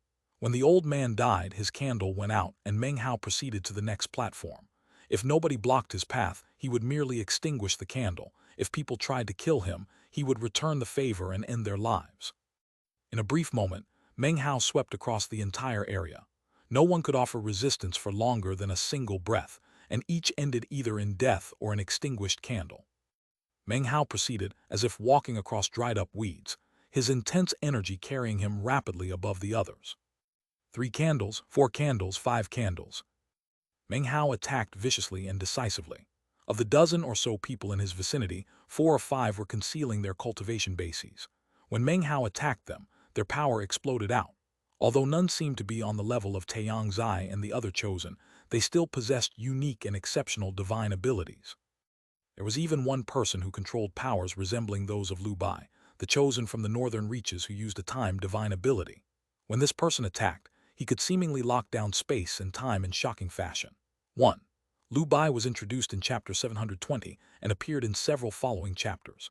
He and Meng Hao entered the world underneath the ancient Dao lakes, and he was last seen trying to fight his way up the tower as Meng Hao left. Any other peak Dao seeking expert facing someone who could control space-time would most certainly perish. But Meng Hao possessed 80% of the power of a true immortal and could even eradicate false immortals. Each attack either killed someone or snuffed out a candle. Booms rattled out constantly. The only time he didn't instantly attack with lethal force was against the old man who could control time. After a bit of observation, he realized this Dao of time was the same type he'd faced when he fought Lu Bai, something that had tantalized him then, but that he still couldn't quite understand no matter how much he'd contemplated it. When he attacked, he paid close attention to the results. With 80% of the power of a true immortal, he picked up some clues. As they fought, the old man grew more and more shocked until he was virtually scared witless. From his view, he was fighting what appeared to be an ordinary youth who somehow seemed to be analyzing and even imitating his Tao of time. At a certain point, he even seemed to be utilizing some of the same power, which left the old man completely shocked. Inhuman, this guy must definitely be one of those legendary chosen. The old man's heart trembled, and without hesitation he extinguished his own candle to ensure he could continue to live. Meng Hao's eyes glittered in response to the old man's decisiveness, and he made no further attacks. After the candle went out, he gave the old man a glance, teleported past him, and continued onward. Roughly a third of the incense stick's time remained, and Meng Hao had already extinguished 19 candles. Most platforms in the area were empty. Those whose candles were extinguished but who were not killed faded and were teleported away by the power of the ancient road, losing any qualification to continue the trial by fire. Many were shocked, It didn't matter if you died or simply lost the qualification, you were eliminated either way. This was a heavy blow to anyone who had placed high hopes on skating through some of the tests. So that Tao of Time is similar to the power of time that I wield. Similarities, but actually different. Meng Hao's eyes were calm, but a thoughtful flicker showed in his pupils. The battle just now had not been short, and Meng Hao had actually benefited quite a bit. 2. The abilities of Lu Bai and this old man are described with different Chinese characters than the power that Meng Hao uses. However, both have the same meaning, time. The characters of Meng Hao's time powers carry more of a sense of years, as in aging. Standing on one of the platforms, his eyes swept about the area. Finally, his body flickered and he flew off in a different direction. It was at this point that the archaic voice of the Nine Seas God Worlds, Ling Yunzi, echoed out again. Of that one incense stick's worth of time, there are now less than 100 breaths left. After those 100 breaths, the first stage will be complete. Those of you who extinguish the most candles during that time, while preventing your own from being extinguished, will receive a special reward. This announcement caused the entire ancient road of Tao seeking to boil with excitement. Similar announcements were made on the ancient roads of the nascent soul and spirit severing. The participating cultivators' killing intent immediately soared. Meanwhile, in the outside world, vast crowds paid close attention to the 3 screens visible in the giant vortexes. The ancient road of the nascent soul was a mass of chaos. On the ancient road of spirit severing, the fighting was more orderly. The ancient road of Tao seeking was unique. On the screen, over 10,000 locations were visible where a powerful expert had completely cleared out all the candles nearby, making something like a vacuum for themselves. Of those 10,000 or so areas, some were large and some small, but rising above the field of competitors like an awl poking through a sack proved you were a powerful expert. Soon, the experts began to fight among themselves. There's already someone who's extinguished 70 candles on the Tao-seeking road. There's not much time left. This trial by fire is completely brutal. So many people have already been eliminated. The outside world was abuzz. Back on the ancient road of Tao seeking, many were so agitated their eyes were completely red. Some attacked with deadly force. Some, having already made significant achievements, were stalling for time to run out. Meng Hao looked around, then barreled into a nearby area where 8 people were all fighting each other at once. All were powerful experts who had already cleared out the other nearby areas. Shockingly, one was a fierce pangolin, a wild beast whose bright eyes revealed intelligence no less than any human's. There was also a woman whose body appeared young but whose face was covered with wrinkles. A pink, illusory image, clearly the early form of a Dharma idol, could be seen behind her. All 7 or 8 fought with vicious attacks that sent booms rattling out in all directions. None seemed capable of overcoming the others, and some had even joined forces. As Meng Hao neared, they looked over at him. None of them knew him or each other. They were all from different locations in the 9th mountain and sea, here to fight for good fortune. The instant they saw Meng Hao, the pangolin flashed through the air toward him. A few others also charged him, eyes flashing. No matter how much we fight, we can't overcome each other. Instead of wasting time fighting each other, let's go kill some other people.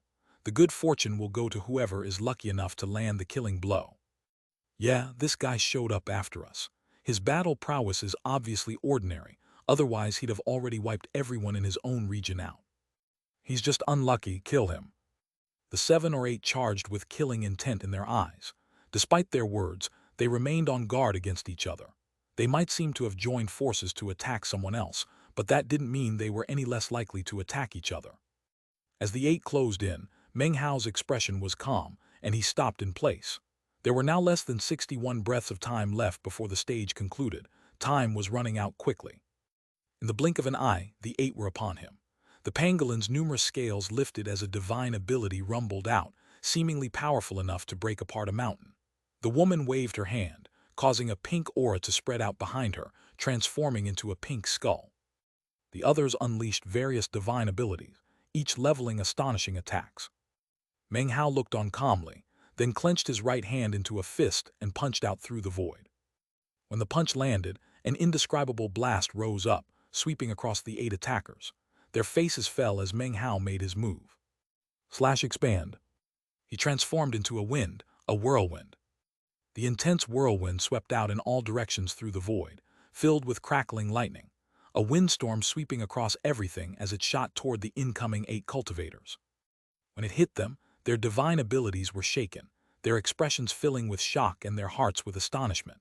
All of them had slaughtered their way out of their own respective zones among the platforms, essentially the strongest people from those areas. In the outside world, they could have been completely domineering across the spirit realm, to the point where it was even difficult for them to outdo each other.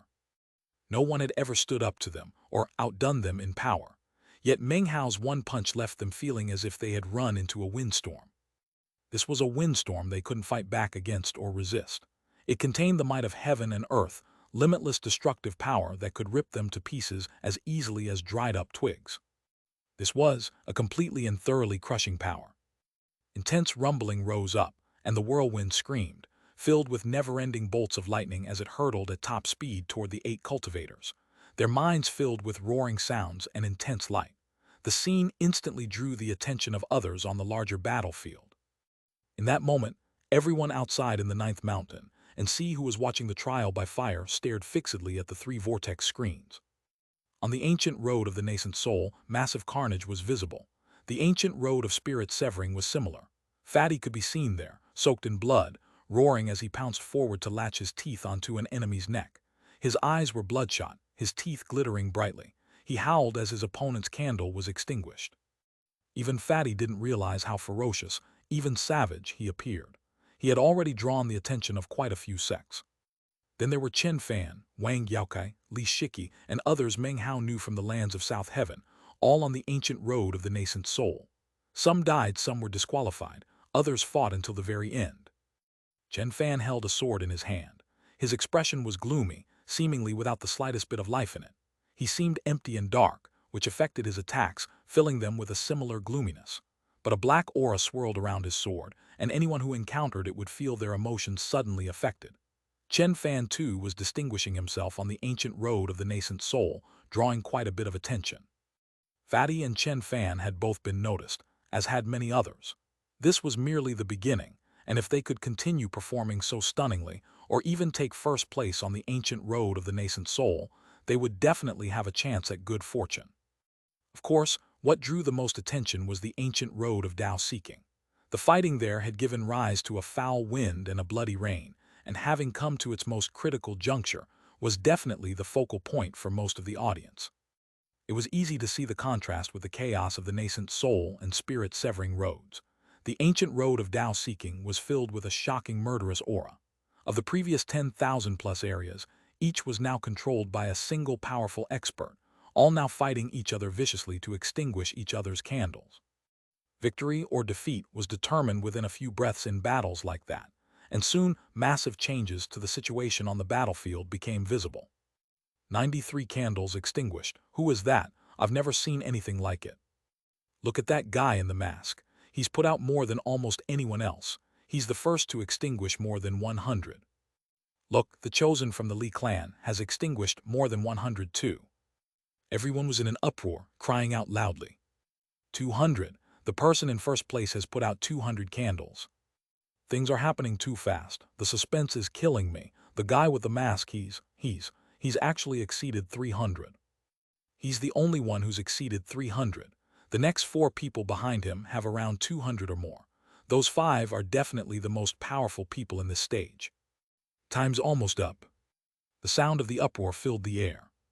Back on the ancient road of Tao seeking, 5 people had attracted the most attention. The cultivators from the 3 sects and 6 churches, the 5 great holy lands, and the 3 great Taoist societies watched the vortex screens, eyes filled with strange gleams. All 5 shared something in common. They stood completely alone in their respective areas, surrounded by emptiness. Of those 5, the most prominent was the young man wearing the pitch-black mask. His black hair floated around him, and he wore a black robe. He looked almost like a shadow, exuding a cold, desolate, deadly aura. His attacks were incisive, and he didn't even seem to use divine abilities. The simple wave of a finger destroyed the divine will of other peak Tao-seeking cultivators, shattering their nascent divinities. Another of the 5 was a young woman, wearing a gauzy violet gown that made her look like the flower of the same name. Her face was obscured by some unknown technique, making it impossible to tell what she looked like. She seemed charming and gentle, but attacked with complete ruthlessness. She was surrounded by countless violet flower petals, each bearing a drop of blood. It was an astonishing sight. The third was a boy, skinny and virtually hairless, but possessed of remarkable speed. His body was covered with countless blue-colored decorative patterns like sealing marks, which appeared to have formed naturally, not been added later. He exuded a wild, barbaric aura he concealed as best he could, but as blood flowed through his veins, the aura seeped out, making him seem less a cultivator than some savage beast from the wilderness. The fourth was a middle-aged man, cold and haughty, wearing a white robe. He was surrounded by a cloud of brown mosquitoes, each the size of a fist, their mouthparts long and pointed, buzzing as they circled him, enough to make anyone's scalp go numb. The mosquitoes' bright red eyes and savage, bloodthirsty appearance left everyone trembling from fear. The fifth was extremely peculiar. Sometimes he looked old, sometimes middle-aged, sometimes like a teenager. His age seemed in constant flux. Every time he changed, his battle prowess surged. He clearly cultivated some strange and bizarre Taoist magic. These five were currently the focus of most attention on the ancient road of Tao seeking. Each had extinguished more than 200 candles, and the masked young man had put out more than 300. Ranked behind them were many other chosen who weren't the focus of as much attention. However, this was only the first stage, so it was really impossible to say how things would turn out in the end. There are less than 30 breaths of time left. These people are the mightiest amongst the mighty. With only 30 breaths left, it would be hard to change the outcome. The first stage is essentially over. The results are set. Most people thought this way, even the cultivators from the major sects. It seemed like time was about to expire. But just at this moment, the whirlwind created by Meng Hao's fist swept over the 8 people attacking him. "Impossible!" cried the woman. Her eyes shone with disbelief as she performed a double-handed incantation, trying to fight back. All the power she could muster transformed into a mist that blocked the windstorm, but it was instantly shattered, and the woman let out a blood-curdling scream as she vibrated and was ripped to shreds by the windstorm, destroyed in spirit and body. The windstorm spread out, accompanied by her shriek. 3 more went all out with their cultivation bases, yet couldn't stand up to the crushing power of the windstorm. Popping sounds rang out as they were exterminated. The remaining 4 were scared out of their minds and wanted to flee, but couldn't. The windstorm surrounded them, and the shadow of death loomed. Their original intent had been to slaughter Meng Hao, but his deadly counterattack left them trembling, minds filled with terror. They were about to plead for mercy, but the windstorm overwhelmed them. 2 had no time to even speak before being shattered into fragments. Their candles winked out. "I refuse to accept this," roared the beast cultivator, the pangolin. His fleshly body was the most powerful among them, but even he could only hold out for a single extra breath before his scales were ripped off and his flesh shredded by the windstorm. In an instant, he was nothing more than a skeleton. All 8 cultivators were dead. In that moment, Meng Hao's count of extinguished candles broke past the 100 mark and began climbing toward 200. The windstorm did not fade. Meng Hao remained in the center, his expression calm as he punched downward 3 more times, took a deep breath, and punched 3 more times. Rumbling filled the air as the windstorm tripled in size. Massive amounts of lightning crackled about, thunder deafening. The gigantic windstorm swept out in all directions, reaching a size of 3,000 meters within the following 10 breaths. By now, even people in the outside world had noticed the enormous, lightning-filled windstorm on the vortex screens. "What's that? I didn't notice that before. Where did that huge windstorm come from? Heavens, that windstorm is still growing." It wasn't just the crowds paying attention now. Even Ling Yunzi from the 9 Seas God world was eyeing it. By now, only 3 breaths remained before the first stage ended. 3, 2, 1. Boom, boom, BONNMM. In the same instant the stage concluded, Meng Hao's windstorm spread out to a size of 30,000 meters. Simultaneously it exploded, accompanied by numerous miserable shrieks, cries of alarm, and roars of defiance. The number of candles listed next to Meng Hao's name rose rapidly. 200, 300, 400, 500. All the cultivators caught in the enormous 30,000-meter windstorm were completely wiped out. In the blink of an eye, the entire area was swept clean. The only person remaining was Meng Hao. He stood in the middle of the windstorm, his hair whipping about, his expression calm, though even the outside audience could sense a vicious ruthlessness deep within that calm. In that instant, the entire ancient road of Tao seeking went completely quiet. The audience outside stared at the vortex screens, eyes wide with disbelief at the sight of Meng Hao standing there, surrounded by complete emptiness. He had come up from behind at the last minute to clinch first place in the first stage. Chapter 844, First place in the first stage. Chapter 845, Rising Star. As of this moment, all eyes were on Meng Hao. It wasn't just the people watching in the outside world. The remaining cultivators on the ancient road of Tao seeking couldn't help but look over at him. Although everyone was separated by large distances, within the void of the ancient road, he was the only one who had cleared out everyone within 30,000 meters. The sight was enough to shock everyone. Even the person who had previously held first place, the masked young man, had only been able to clear an area around 20,000 meters wide. The high-level members of the 3 sects and 6 churches, the 5 great holy lands, and even the 4 great clans were all inwardly shaken. Their eyes glittered brightly, and many voices could be heard. Use any means necessary to send that man a message. Whatever his requirements are, get him to join the Burning Incense Stick Society. Getting first in the rankings during the first stage doesn't say too much. There are quite a few more stages to go, so others will certainly rise to prominence. I'm afraid the person who came in second won't be shown much interest at the moment. However, the first place winner, even if he doesn't do well in the following stages, showed such amazing strength in the first stage that we, the Church of the Emperor Immortal, must have him as a disciple. Send word down immediately. His battle prowess is astonishing, and his temperament ruthless. A person like that is perfectly suitable to join us in the Church of the Blood Orchid. Quite a few of the powers making up the 3 churches, and 6 sects were instantly attracted to Meng Hao because of his flashy display of power. As for the 5 great holy lands, the 4 great clans, and the 3 great Taoist societies, although astonished, none made any such proclamations, but they definitely looked at him differently than the others. Also watching the ancient roads on the vortex screens were Meng Hao's parents, in the Fang clan and the vast eastern lands.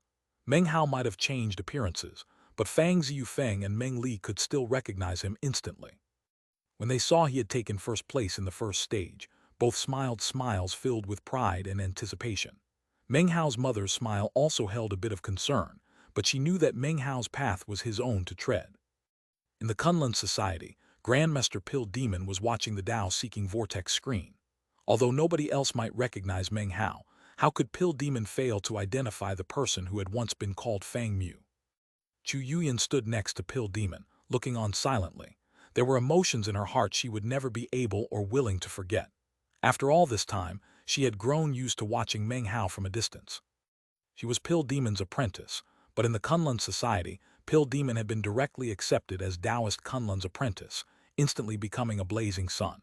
Because of that, Chu Yuyan also held a unique position. It only took a short time for her to become acquainted with many of the chosen there. Because of her incredible beauty, countless Kunlun Society disciples began to pursue her. Her worldview was now completely different. There was no sky above her head now, but rather stars. What she saw when she looked around were not towering mountains, but a sea of heavenly bodies. Despite all that, the memories of everything that had happened on planet South Heaven were etched deep into her soul. //. The first stage was over. Vast numbers of competitors had been eliminated from the ancient roads of the nascent soul, spirit severing, and Tao seeking.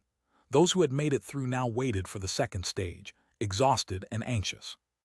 Next, archaic voices spoke out on the 3 different ancient roads. The words differed, but the meaning was the same. The first stage was over, and each competitor was told how many steps they could take. Those who extinguished 50 candles or less in the first stage may go forward 3,000 paces.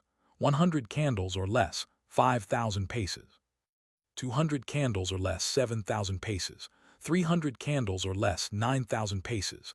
500 candles, 10,000 paces. For the first time, Ling Yunzi of the 9 Seas God world appeared personally on the ancient road of Tao seeking. He was thin, wore a long green robe, and had white eyebrows. A blue mark on his forehead seemed to contain an entire ocean. He stood there, his aura pulsing with monstrous power, as if he himself were made of a sea of stars. Shockingly, the illusory image of a 9-headed sea dragon could be seen behind him. Though illusory, Meng Hao felt as if he were looking at some celestial force. Ling Yunzi could be considered one of the most powerful experts in the whole 9th mountain and sea. His eyes swept the area, lingering for a moment on Meng Hao. After he finished speaking, Ling Yunzi waved his sleeve. causing everyone in the ancient road of Tao seeking to disappear as they moved forward beyond their own control, traveling the exact number of steps just prescribed. Step by step they advanced, encountering no candles or platforms, floating through the void until they reached a stretch of endless ruins. Crumbled remains of buildings could be seen, along with ancient statues, dried-up forests, rivers, and mountain ranges. They were now in the ninth mountain and sea's ruins of immortality. The void they had just been in was simply the entrance. The only words that could describe this area were lifeless, archaic, ancient, mysterious, silent, and enormous. Those were the 6 words floating in the minds of all the competitors as they laid eyes on the ruins of immortality for the first time. The last was actually the most prominent feeling. It was almost impossible to tell this was a road of any sort. What stood out were the countless altars stretching off in a line into the distance, filled with an air of time and ancientness. They were carved with complex magical symbols impossible for anyone to understand. The altars further off were covered even more thickly with symbols than the nearer ones, giving off an air of incredible mystery. If you had to call this a road, perhaps the way the altars stretched out made the shape of that road visible. It was impossible to tell how many altars there were. They extended out endlessly. At first glance, the altars didn't seem very big, but they were actually incredibly enormous. The smallest were about 30% of the size of the entire void they'd just been in.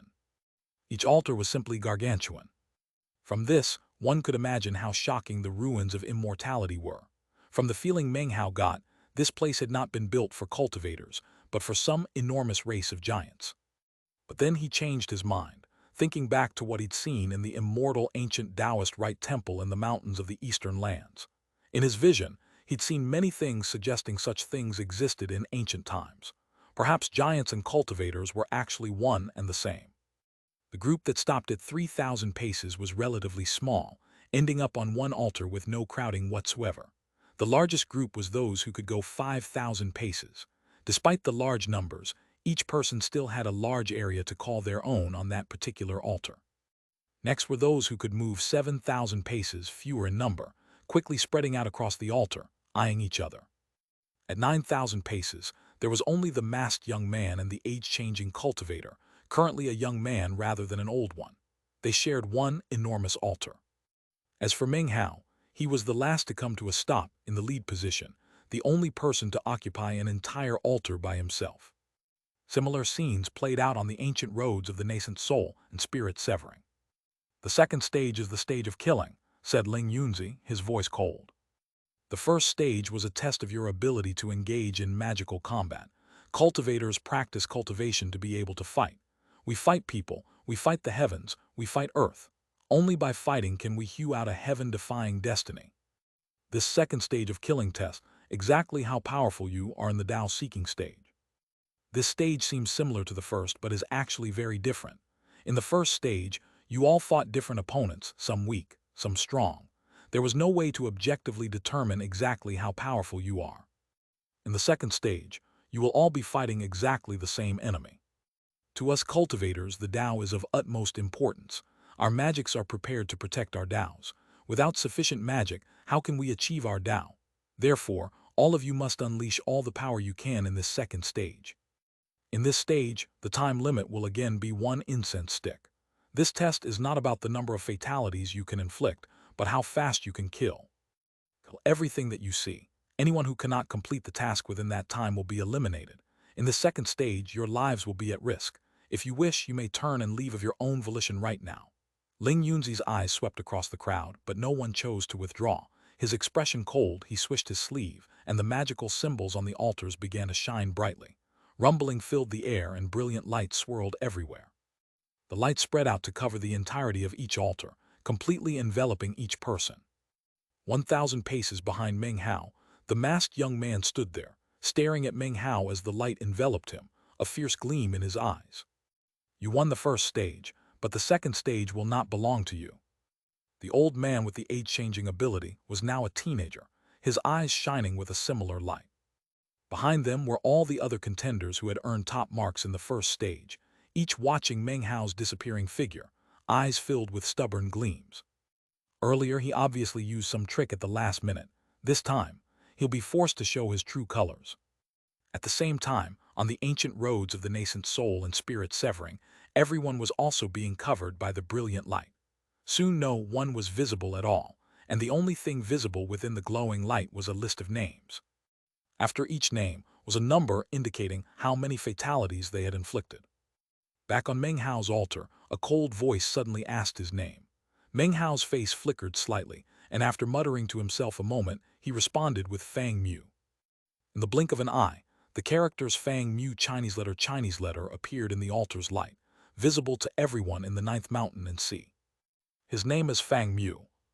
Could he be connected to the Fang clan? Although there are tons of people surnamed Fang who aren't connected to it. Fang Mu, Fang Mu. He got first place in the first stage. I wonder how he'll perform in the second. Don't think too much of it. There's no way somebody could take first place in the first stage and then again in the second. I suspect he used some forbidden Taoist magic at the very last minute. Otherwise, he'd never have come to the fore in the first stage. That's why he suddenly jumped into the spotlight at the last minute. Be that as it may, if he takes first place again, it would be totally heaven-defying. The sects would be thrown into an uproar. Chapter 846, Fastest. The three ancient roads were filled with splendorous light covering everyone. The only thing visible were the lists of names, some real, some assumed. Soon the only thing Meng Hao could see was bright light, and then everything around him changed, even the sky. The altar seemed to become a massive, glowing spell formation. It didn't last long, only a few breaths, and then the light vanished. Everything around him had changed. There was no sky above, only stars. There was no ground beneath his feet, only a gigantic 3,000-meter-long ancient beast. It was an enormous python, completely pitch black, its body covered with scars and wounds. In some places its bones showed through, in others you could see all the way through its body. It appeared just on the verge of death, its life force fading, with barely enough energy left to fly. Though it seemed to be barely clinging to life, a terrifying aura still surrounded it, shocking even Meng Hao. Were it to explode outward, even a true immortal would likely be killed by the blast. Meng Hao stood on the head of the ancient python, and it appeared connected to him, as if he could control it. After staring in shock for a moment, Meng Hao looked down to find himself wearing a suit of armor. The armor seemed brand new, radiating a mild energy. He seemed physically present, yet at the same time illusory. Ahead of him was a planet. It was much smaller than planet South Heaven, perhaps not even large enough to call a planet, perhaps nothing more than a large asteroid. It seemed completely unstable, filled with chaos. Almost as soon as Meng Hao laid eyes on the black planet, innumerable dots of light appeared, looking like eyes. All of them opened and looked straight at Meng Hao. An intense sense of crisis filled him, and his mind trembled. Suddenly, whistling sounds could be heard, and astonishingly, 1,000 beams of light shot toward Meng Hao from the planet. Figures could be seen within these beams, not cultivators but puppets. Meng Hao was not the only one seeing this. Each cultivator on the ancient road of Tao seeking was in a unique world of their own, experiencing exactly what Meng Hao experienced. Meng Hao's eyes glittered coldly, and he didn't spring instantly into action. Instead, he used the time it would take his opponents to reach him to further study the ancient python. It appeared severely wounded, on the verge of death, though it clearly had the power for one final attack. Such an attack would surely leave the beast completely dead in spirit and body. But that final attack would be shocking, Meng Hao could tell. He frowned and sent his divine sense out, then sighed. All the puppets flying from the planet had peak Tao-seeking auras, though none were comparable to a false immortal. Just then 5 auras suddenly exploded out from the planet, all of the false immortal stage. That alone wouldn't have been a big deal. But in that moment, yet another aura, even stronger than the others, exploded out. The planet shook, ripples spreading out in all directions. The energy rose, growing more powerful, very similar to the asteroid-like planet, completely filled with a will of chaos and madness. Meng Hao's face sank, his eyes widening. It was a true immortal. 1,000 puppets, 5 false immortals and 1 true immortal. So this is the trial by fire. According to what Ling Yunzi said, I'm supposed to kill all these enemies within the time it takes an incense stick to burn. That's the only way to pass this stage. Ordinary attack methods would never accomplish such a thing. Meng Hao muttered to himself, as the more than 1,000 puppets whistled ever closer. There's no way this trial by fire will eliminate almost all the competitors in only the second stage. His eyes flickered as he looked down at the ancient python beneath his feet. This ancient beast is powerful. The last attack it makes before dying will be powerful enough to kill all those 1,000 peak Dao-seeking puppets. Or, if I wait a bit, I could kill the 5 false immortals with it. If I wait until the very end, I could kill the true immortal. I only have one shot. That's the choice we competitors are being given. The light of understanding flashed in his eyes. In the other worlds, where the cultivators all faced the same scenario, everyone hesitated over how to stand out from the crowd. There were many chosen among the competitors, all intelligent people, and it only took a moment for them to reach the same conclusion Meng Hao had about the crux of this stage. The masked young man looked out with flickering eyes. Without hesitation, he shot out to fight the more than 1,000 peak Dao-seeking puppets, intending to use the ancient python's final attack on the true immortal. Such a decision was audacious, requiring incredible self-confidence. The old man with the age-changing ability made the same choice, his eyes flickering. There were, however, quite a few cultivators who chose to use the ancient beast's powerful attack first, rumbling out to slaughter the 1,000 puppets, then step forward themselves to fight the 5 false immortals. Multiple cultivators made each of the various choices.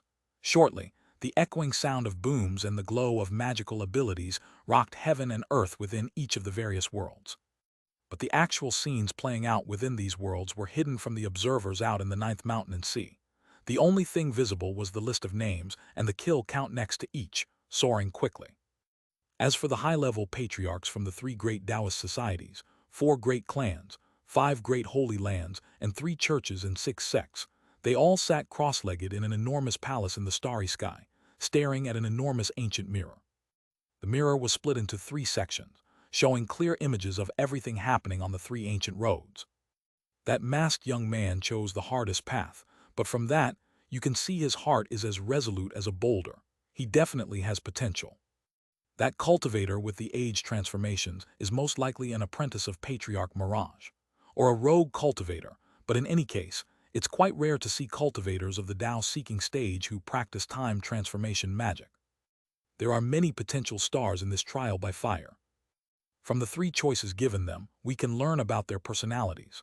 Although it doesn't matter which choice they make, as long as they pass this stage, they can be considered chosen. The old patriarchs discussed the matter calmly, occasionally glancing at the ancient roads of the nascent soul and spirit severing to identify people worthy of notice. Meng Hao, naturally, also received some attention, and yet outside, there were currently no numbers displayed next to the name Fang Mu. Meanwhile, the patriarchs continued discussing. That young cultivator with the mosquitoes is the first to make an unexpected move. There's also that kid in the yellow robe.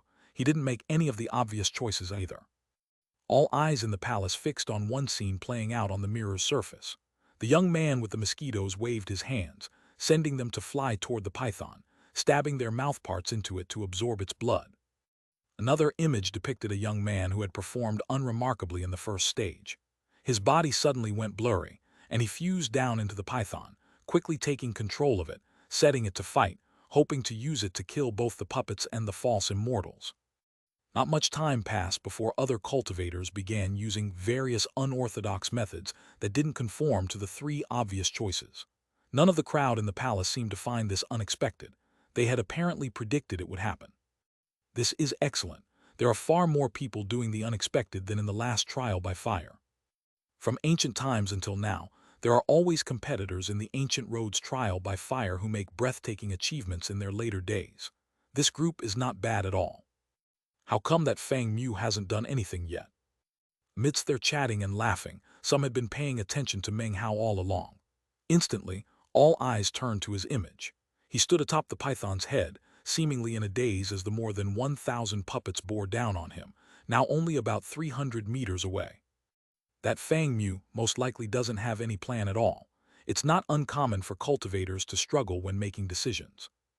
That's too bad. I'd hoped to see if he could perform exceptionally well in the second stage too. For someone to take first place in 2 stages in a row isn't unheard of, but isn't very common either. Unfortunately, I'm afraid he's not the type that can do it. As the puppets whistled toward him, Meng Hao's eyes glittered, and his lips turned up slightly into a cold smile. The 3 choices seem different, but in fact are the same.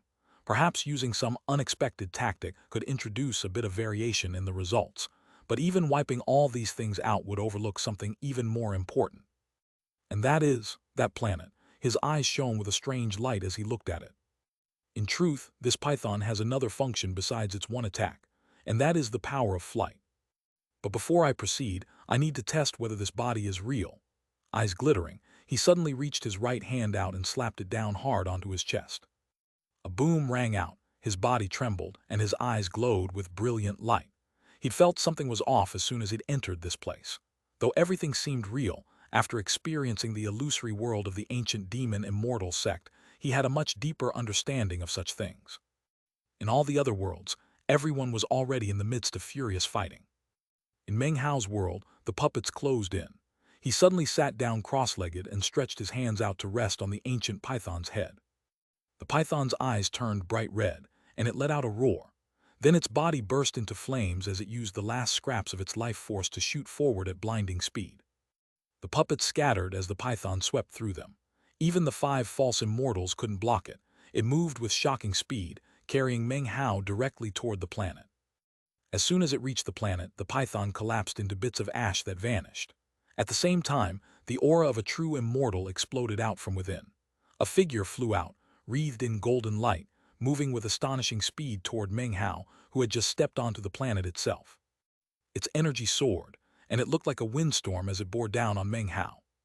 But even as it neared, a vicious expression appeared on Meng Hao's face, and he unleashed the star-plucking magic.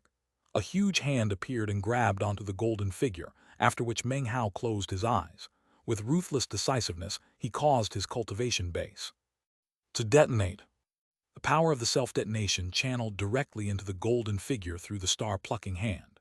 No matter how incredibly powerful this figure was, its body filled with roaring, and because its aura was chaotic to begin with, the power of the self-detonation compelled its inner aura to grow even more turbulent, forcing the figure to self-detonate. A massive boom rattled out as both Meng Hao and the figure self-detonated together. The entire planet was thrown into instability, shattering into countless pieces. A massive destructive power was unleashed as the fragments transformed into a black hole that began sucking everything in. The puppets and false immortals had no time to fight back. They were instantly swallowed by the black hole. In the palace in the starry sky, the crowd looked on in stupefaction. Chapter 847, Talent, Cultivation, Age. Crowds all over the 9th mountain and sea were watching the vortex screens. Regardless of location, every spectator's eyes suddenly went wide with disbelief. On the ancient road of Tao seeking, Fang Mu's name had previously had no number next to it. In the blink of an eye, a number appeared, 1006. It appeared so quickly, so suddenly, that people didn't even have a chance to register it mentally before both the number and Fang Mu's name disappeared. The light covering the altar upon which Meng Hao stood slowly faded, revealing him sitting there cross-legged. He was the first person to pass the stage. That's impossible. What just happened? I remember that just now, Fang Mu didn't have any numbers next to his name at all. That means he hadn't even killed a single enemy. Then I blinked and he passed the stage. A bunch of numbers appeared just now, then vanished, and Fang Mu passed the stage. Is it possible he used only one move to kill all the enemies? Heavens, he got first place in the second stage too. Hardly any time has passed, not even 100 breaths. He got first place in the first stage, and now first place in the second stage too. Everyone out in the 9th mountain and sea was completely shocked. Cries of astonishment rang out everywhere people were watching, and the buzz of conversation immediately rose. In the vast eastern lands, Fang Ziyufeng and Meng Li gaped at the scene. Even they weren't too sure exactly what Meng Hao had done. Pill Demon and Chu Yuyan also looked on with wide eyes, staring dumbly at Meng Hao on the screen. The crowds out in the 9th mountain and sea were in an uproar. That Fang Mu, he's definitely the star of this whole trial by fire. How powerful is he exactly? He actually killed all the enemies with one move. I want to see how exactly he did it. It must have been breathtaking. Not too far from planet East Victory, an enormous turtle floated in the starry sky, carrying an entire continent on its back, staring in shock at the 3 vortex screens down below on East Victory. Damn it, it must be him. Even if he transformed into dust, the patriarch would still recognize that little bastard. But what exactly did he do? He got first place in the blink of an eye. This gargantuan turtle was, of course, none other than Patriarch Reliance. At the same time, in another location in the starry sky, a figure could be seen sitting cross-legged on an asteroid, hair disheveled, looking up at the three vortex screens. His expression was taciturn, but a brilliant light glittered in his eyes. How could I have imagined that I wouldn't die? Meng Hao, Planet South Heaven, was only the first half of my life. I have to thank you for helping me understand so much. In the remaining years, I will definitely find a way to pay you back. Even as everyone in the ninth mountain and sea was shaken, back in the palace among the stars, silence reigned. The patriarchs of the various sects and clans, even the representatives from the three great Taoist societies, watched with wide eyes and slack jaws. After a long moment, one old man chuckled wryly and said, "That's cheating." These people were the only ones who could clearly see what had actually happened. The fact that he came up with a way to seize victory like that might be considered cheating, but it's amazing nonetheless. He didn't hesitate to kill himself along with the enemy. Fervor like that is what clinched the victory. Compared to this Fang Mu, all the others couldn't even be considered to be using unorthodox tactics. His methods are truly astonishing, to self-detonate with such decisiveness and to control it so ingeniously. We can be certain Fang Mu was the first to realize the second stage was an illusory world. Even still, he should be disqualified. Fraudulent methods like that are a complete disgrace. Oh please, you want him disqualified so you can secretly go recruit him. That's not cheating. The other competitors just didn't think of the idea or couldn't pull it off. That's weakness on their part. This Fang Mu has definitely cleared this stage. As the discussions continued in the palace, one of the three elders from the three great Taoist societies, seated at the head of the group, suddenly opened his eyes, filling the palace with endless light. "Fang Mu, stage cleared." He spoke only 4 words, but they echoed from the palace into the starry sky, and by means of a special technique, echoed throughout the ancient road and out into the rest of the ninth mountain and sea. Suddenly, a ranking list appeared on the ancient road of Tao seeking, and in first place was the name Fang Mu. Every spot beneath it was blank. The ninth mountain and sea was abuzz, and many patriarchs seated in the palace pulled out Jade slips to transmit orders to their sects to recruit Fang Mu. It was at this point that Meng Hao opened his eyes. At first they seemed blank, but quickly grew bright. His expression was calm as he sat there cross-legged and unmoving. The second stage was a complete illusion, and the so-called risk to the competitors' lives was false. But because of the brutality of the first stage, the other competitors subconsciously assumed the second stage would be exactly the same. By now, roughly half the prescribed time had passed. Shockingly, a blue-robed young woman from the group who had proceeded 3,000 paces suddenly became visible from within the light surrounding her. Her eyes brimmed with confidence as she looked over at the ranking list, then went wide with shock. He was actually faster than me, she thought. I possess the Tao of Souls, letting me control the puppets, and yet Fang Mu possesses some more powerful divine ability. Just what is it? More people began clearing the second stage after her. It didn't take long for the incense stick to burn out. Roughly a third of the competitors didn't manage to clear the stage. Those who did used a variety of methods to succeed. When it came to the true immortal, most chose to use the python to destroy it in a single blow. No one used the same method as Meng Hao. As people emerged from clearing the stage, they looked at the ranking list, shocked. Fang Mu took first place in the first stage, and now first place in the second too. Damn it, the masked young man was one of the last to emerge.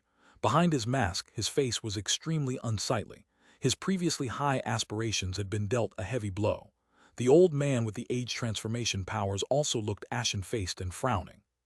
Most of the cultivators who distinguished themselves in the first stage did not fare well in the second. Meanwhile, on the ancient roads of the nascent soul and spirit severing, the second stage had likewise concluded. Fatty, Chen Fan and Wang Yaokai had all succeeded. Chen Fan put on the most astonishing performance, and although he didn't take first place, he was in the top 100, quite an accomplishment. Fatty and Wang Yaokai ended up in the top 1,000.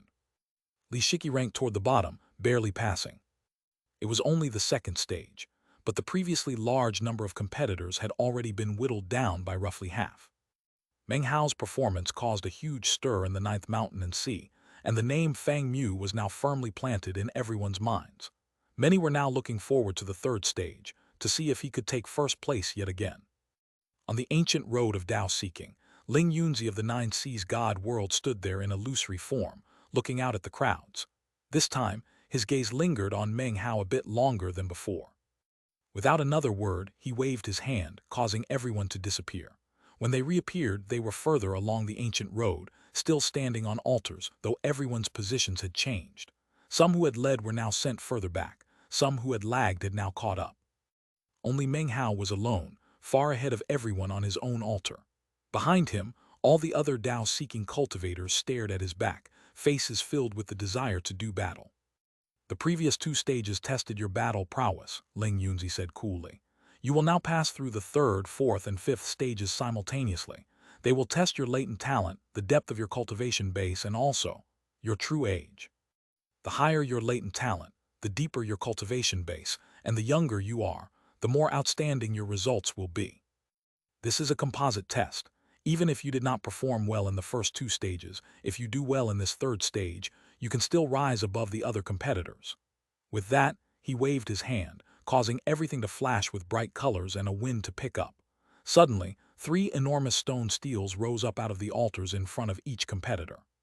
Each steel was inscribed with a single large character. Talent Cultivation Age. Place your hand onto the stone steel and allow its power to enter into you. Let the testing begin. Most of the cultivators on the ancient road of Tao seeking stepped forward and placed their hands onto the talent steels. In the blink of an eye, columns of light rose up from the steels, each reaching a different height. Most reached approximately 30 meters, but one suddenly shot up to 60 meters, drawing quite a bit of attention.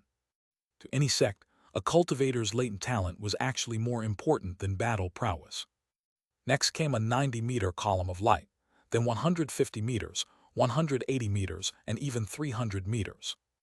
That one belonged to the young woman who had emerged from the 2nd stage right after Meng Hao. She looked at the column, her expression as calm as usual. Behind her, more 300-meter columns appeared. Among the other cultivators with such columns were the masked young man and the cultivator with the mosquitoes. Those 2, along with the young woman, were now known to the audience. The others whose columns reached 300 meters had barely attracted attention in the previous 2 stages, but were now making a spectacular showing.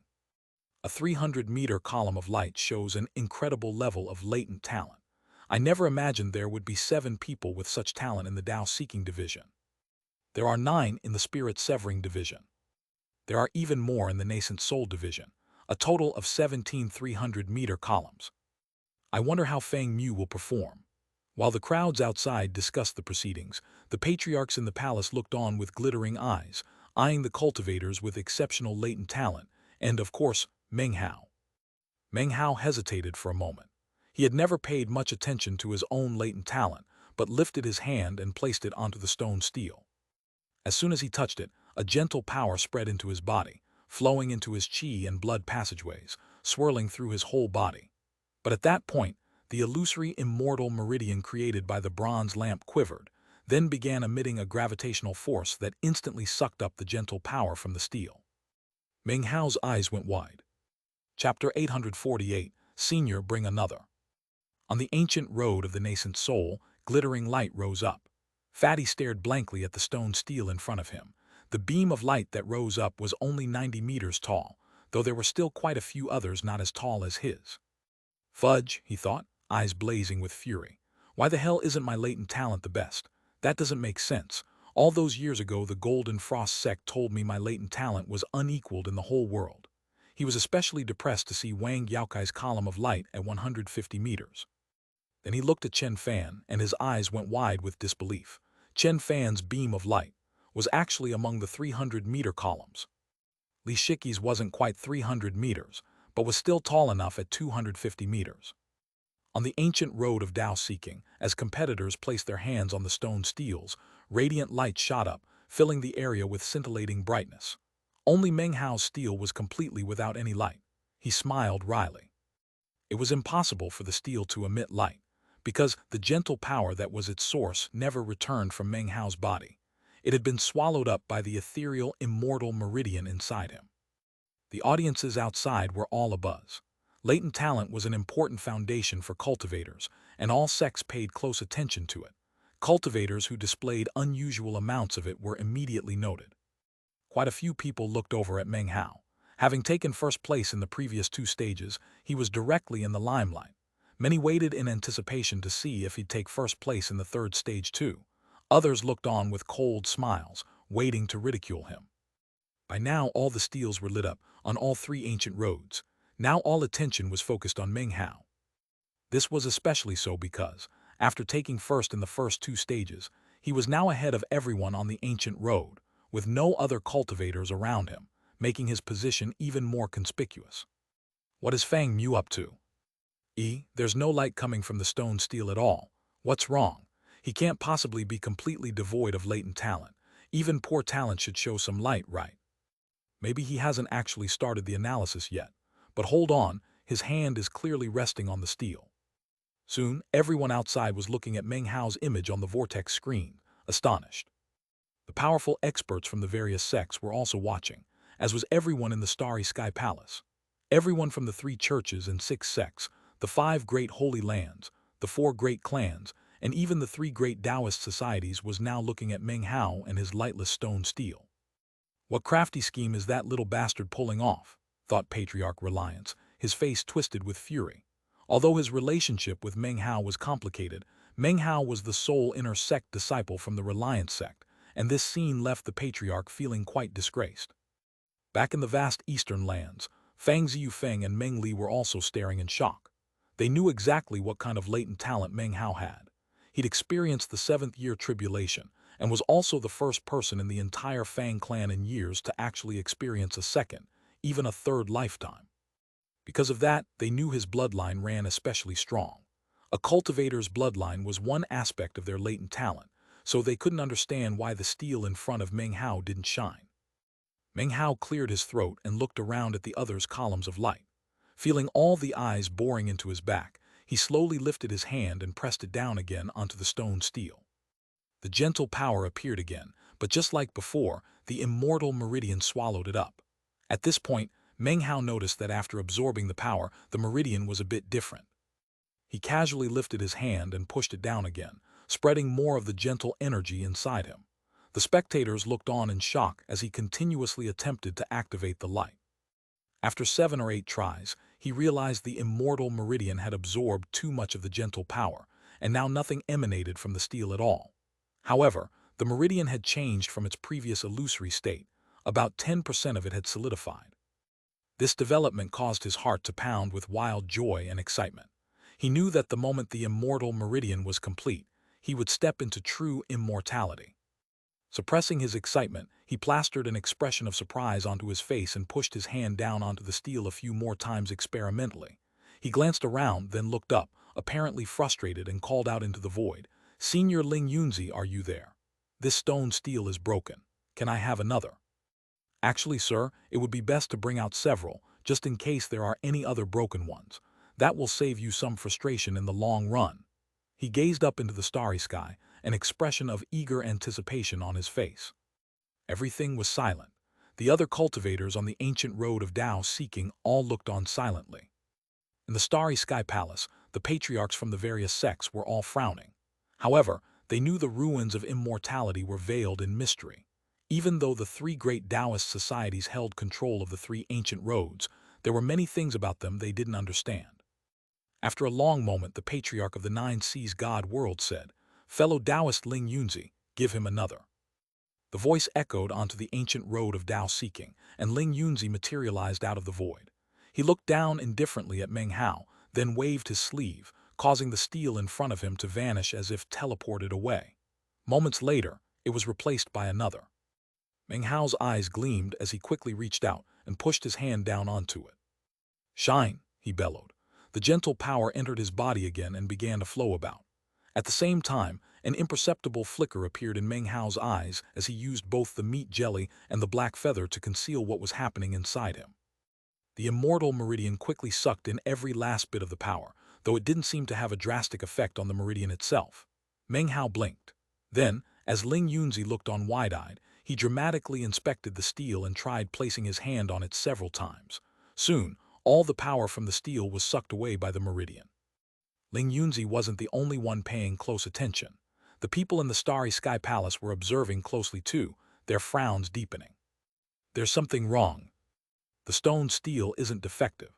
Even though everything seems normal, there's actually something strange going on inside his body. He must cultivate some unique Taoist magic. As the discussions buzzed in the palace, an old man wearing a long crimson gown rose to his feet. "There's no need for any testing," he said. "Ladies and gentlemen, Mount Sun would be happy to dispel any doubts for you. I will recruit him to join Mount Sun, and all disputes will be resolved." Laughing heartily, he began to walk forward, but his path was suddenly obstructed. "There's no need for the holy land of Mount Sun to go to that trouble. The Burning Incense Stick Society is more than willing to take the risk of recruiting him." In the blink of an eye, the atmosphere in the palace was completely astir. As they verbally sparred over the matter, Meng Hao stood on his altar on the ancient road of Tao seeking. Sighing, he looked up at the grim-faced Ling Yunzi. "Senior, this one's broken too. Why don't you give me a few more?" Ling Yunzi stared at him silently for a moment, then waved his hand. Rumbling echoed out as 4 stone steels with the character talent inscribed on them suddenly appeared. Meng Hao's heart thumped, and he coughed lightly again and began the assessment. This one's broken. This one's broken too, damn it. Heavens, who would have thought this one would also be broken? I can't believe it, this one's broken too." Meng Hao looked up with a sheepish, pained expression, as if the heavens were playing a cruel joke on him. Ling Yunzi looked back with an extremely unsightly expression. Inwardly, Meng Hao was extremely excited. Although the 5 steals from just now hadn't been incredibly effective, they'd pushed his immortal meridian from 10% solid to 20%. The crowds looking on in the 9th mountain and sea weren't sure whether to laugh or cry. Although Meng Hao was no longer in first place, he was even more the center of attention than when he had been. "Senior, why don't you give me another 10? Meng Hao said expectantly. Ling Yunzi's eyelids twitched. With a cold harumph, he waved his hand, then apathetically announced the first-place winner of the 3rd stage.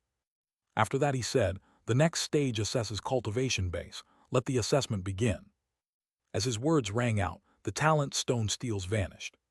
The first-place winner of the 3rd stage glared at Meng Hao in frustration, but could do nothing except wallow in anger. "Senior," Meng Hao cried out in distress. "Hey, Senior, I'm not done with the assessment. This isn't fair." Ling Yunzi completely ignored him and vanished into thin air. Nobody paid any attention to Meng Hao's complaints. At the same time, everyone else on the ancient road of Tao seeking stepped forward toward the cultivation stone steels. The patriarchs in the Starry Sky Palace looked on with glittering eyes. Although they'd been bickering moments ago, it was all in accord with the various plans they had. As for the crowds in the 9th Sea, they'd originally had high expectations for the 3rd stage, but after what happened with Fang Mu, the mood was completely different. "This is so unfair," grumbled Meng Hao. He walked forward to the cultivation steel, reached out his right hand, and was delighted to find the gentle power, though somewhat different, was actually slightly more powerful. As soon as it entered his body and began circulating, the immortal meridian trembled and thirstily absorbed all of it. "Damn it, how could this one be broken too?" exclaimed Meng Hao, seemingly furious. As the other steels around him shone with bright light, Meng Hao continued trying to get his to work, looking as though he refused to believe it wouldn't. After the 7th or 8th attempt, he'd absorbed enough power to solidify his meridian to 30%. His cultivation base, with its 80% of the power of a true immortal, actually experienced some advancement. Licking his lips, Meng Hao called out loudly again. "This really isn't fair. Senior Ling Yunzi, please let me switch steels." Ling Yunzi materialized, his expression dark, and waved his arm. The cultivation steels vanished, and his annoyed voice echoed out. "Pipe down, any more chatter from you and you'll be disqualified. Next stage, the age assessment." Meng Hao blinked. Feeling slightly guilty, he proceeded toward the age steel and pushed his hand down onto it. Chapter 849, Creativity. On the ancient road of the nascent soul, everything was normal. The cultivators on the ancient road of spirit severing had made incredible progress. These 3 stages, talent, cultivation, and age, tested one's foundation and were of great importance to the various sects and clans. Quite a few from both the nascent soul and spirit severing roads had already had their names recorded by the sects. As long as they continued to perform well, their future good fortune was essentially guaranteed. Chen Fan was just such a person. Unfortunately, Fatty and the others had not yet made it onto any lists. In contrast, the ancient road of Tao seeking was in complete chaos. It wasn't that the proceedings themselves were chaotic, but there was a feeling of unpredictability, since nobody was paying attention to who would take first place in the talent, cultivation, and age assessments. All sorts of conversations played out throughout the ninth mountain and sea. Just what kind of latent talent does Fang Mu have? And what cultivation base? How old is he? I can't believe the stone steals didn't work. They even changed steals several times. There's obviously something special about Fang Mu. Oh right, who took first in the talent and cultivation assessments. I wasn't really paying attention. I'm just wondering whether the age-assessing stone steel will be effective on Fang Mu. Back on the ancient road of Dao seeking, Meng Hao was like an unwelcome guest whose style and actions took the wind out of everyone's sails. He was now, once again, the focus of all attention. Although he wasn't in first place, the current first-place competitor was being completely ignored. More and more sects were becoming interested in Meng Hao, and his name had already been recorded by all of the 3 churches and 6 sects, in first place on all of those lists. Meng Hao bashfully placed his hand on the age steel, sucking in the energy, solidifying his immortal meridian to 40%. He felt it was quite a pity that Ling Yunzi was so stingy. Sighing wistfully, he thought of yelling out another complaint about how unfair it all was, but managed to keep his mouth shut. He said nothing, but stood there gauging the other competitors' columns of light. No matter how high those columns were, everyone's faces were extremely unsightly. The age-assessing stage is concluded, announced Ling Yunzi with a flick of his sleeve. Everyone except Meng Hao vanished and reappeared on altars further off in the distance. Meng Hao had now gone from first place to dead last. This development left everyone competing in the trial by fire on the ancient road of Dao seeking very agitated. Virtually all of them turned to glare back at Meng Hao, inwardly musing about how benevolent Ling Yunzi was. In their minds, someone like Meng Hao should have been disqualified immediately. He obviously just doesn't have enough latent talent, so he used some insidious technique to disable the stone steels. How shameless. There must be something weird about his cultivation base that he doesn't want anyone to know about. To use such methods to skirt the issue is really detestable. You know, he should be disqualified. Merely getting sent to last place is really showing him mercy. Punish him to sate our anger. Everyone on the ancient road of Dao seeking was furious at Meng Hao, especially those who hadn't made a name for themselves in the previous 2 stages. Those who had excelled in the talent, cultivation, and age assessments were especially angry. This isn't fair, yelled Meng Hao. Not fair, replied Ling Yunzi, glaring back at him. You didn't earn any marks in the last 3 stages, you wasted several stone steels, and even depleted some of the valuable resources of the ruins of immortality. You're lucky not to be disqualified. I dare you to keep yapping. Anyone else in Meng Hao's position, receiving such words and such a gaze from Ling Yunzi, would instantly be filled with awe, fear, and concern over the consequences of their words. But Meng Hao hadn't come here to join any sect. "Oh great and powerful senior," he said, "I know I was in the wrong. Listen, how about this? Just give me 3 more stone steels to try out. If they don't work, Junior will resign himself to his fate." Ling Yunzi gaped at Meng Hao, so angry he almost felt like laughing. Were it not for Meng Hao's previous performance having attracted the attention of all the outside spectators, he would definitely have disqualified him immediately. Meng Hao was turning into a real headache. In the end, Ling Yunzi just pretended not to hear him. The 6th, 7th, and 8th stages will assess your divine sense, willpower, and intuition. In response, Meng Hao blinked. Inwardly, he vowed that the next time he saw Fan Donger, he would definitely show her who was boss and vent his anger toward Ling Yunzi on her. You will pass through these 3 stages simultaneously. Each of you will find yourself in your own world, filled with unique and strange phenomena, which you will use to create your own divine ability. Depending on the results of your creation, you will be presented with a certain number of. At this point, Ling Yunzi faltered a moment before speaking the final 2 words. Stone steels. When Meng Hao heard the word stone steels, his heart began to thump, his eyes shining brightly. Ling Yunzi waved his hand, causing all the altars to tremble. Massive amounts of fog accumulated, covering everyone present. Then the power of teleportation spread out, and everyone disappeared. Outside in the 9th mountain and sea, everyone settled their chi and calmed their minds, then focused on the scenes playing out on the vortex screens. If the first 2 stages had tested fighting, and the 3rd through 5th had tested foundation, then the 6th, 7th, and 8th stages tested creativity. For cultivators, creativity required divine sense, willpower, and of course intuition. Every time the three great Taoist societies held a recruitment event, shocking and peerless individuals created divine abilities in these three stages that became incredibly famous. Everyone watched with keen anticipation. In the starry sky palace, the patriarchs were no longer squabbling, but watching with rapt attention. The five holy lands, the three great Taoist societies, all of them closely examined the screens and the cultivators on the ancient roads of the nascent soul, spirit severing and Tao seeking. Those who had made the name lists of the various sects were under special scrutiny. As long as they maintained good positions during these three stages, their eventual recruitment was essentially guaranteed. As for the rest, if they performed spectacularly here, they would surely be noticed and added to the lists. Up in the palace among the stars, everyone sighed emotionally. Creating a divine ability is not a simple thing. It's very difficult. I can't wait to see what stunning divine abilities we will see. In any other place, it would probably be easier to find a phoenix feather or a killing horn than to find someone in this group who could create a divine ability. But the ruins of immortality are a special place, with unique power. There are astonishing things here that would normally be very rare or even non-existent in the outside world, things that can inspire the competitors and influence them inwardly. That's right, on the ancient roads, it will be much easier for them to create divine abilities. If they can't make one here, it shows their future path won't stretch very far. Divine abilities must be created, a process stemming from the intuition of the creator.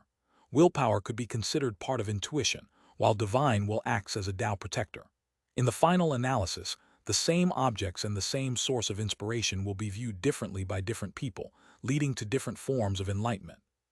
From ancient times until now, the Taoist societies have held this trial by fire on several occasions.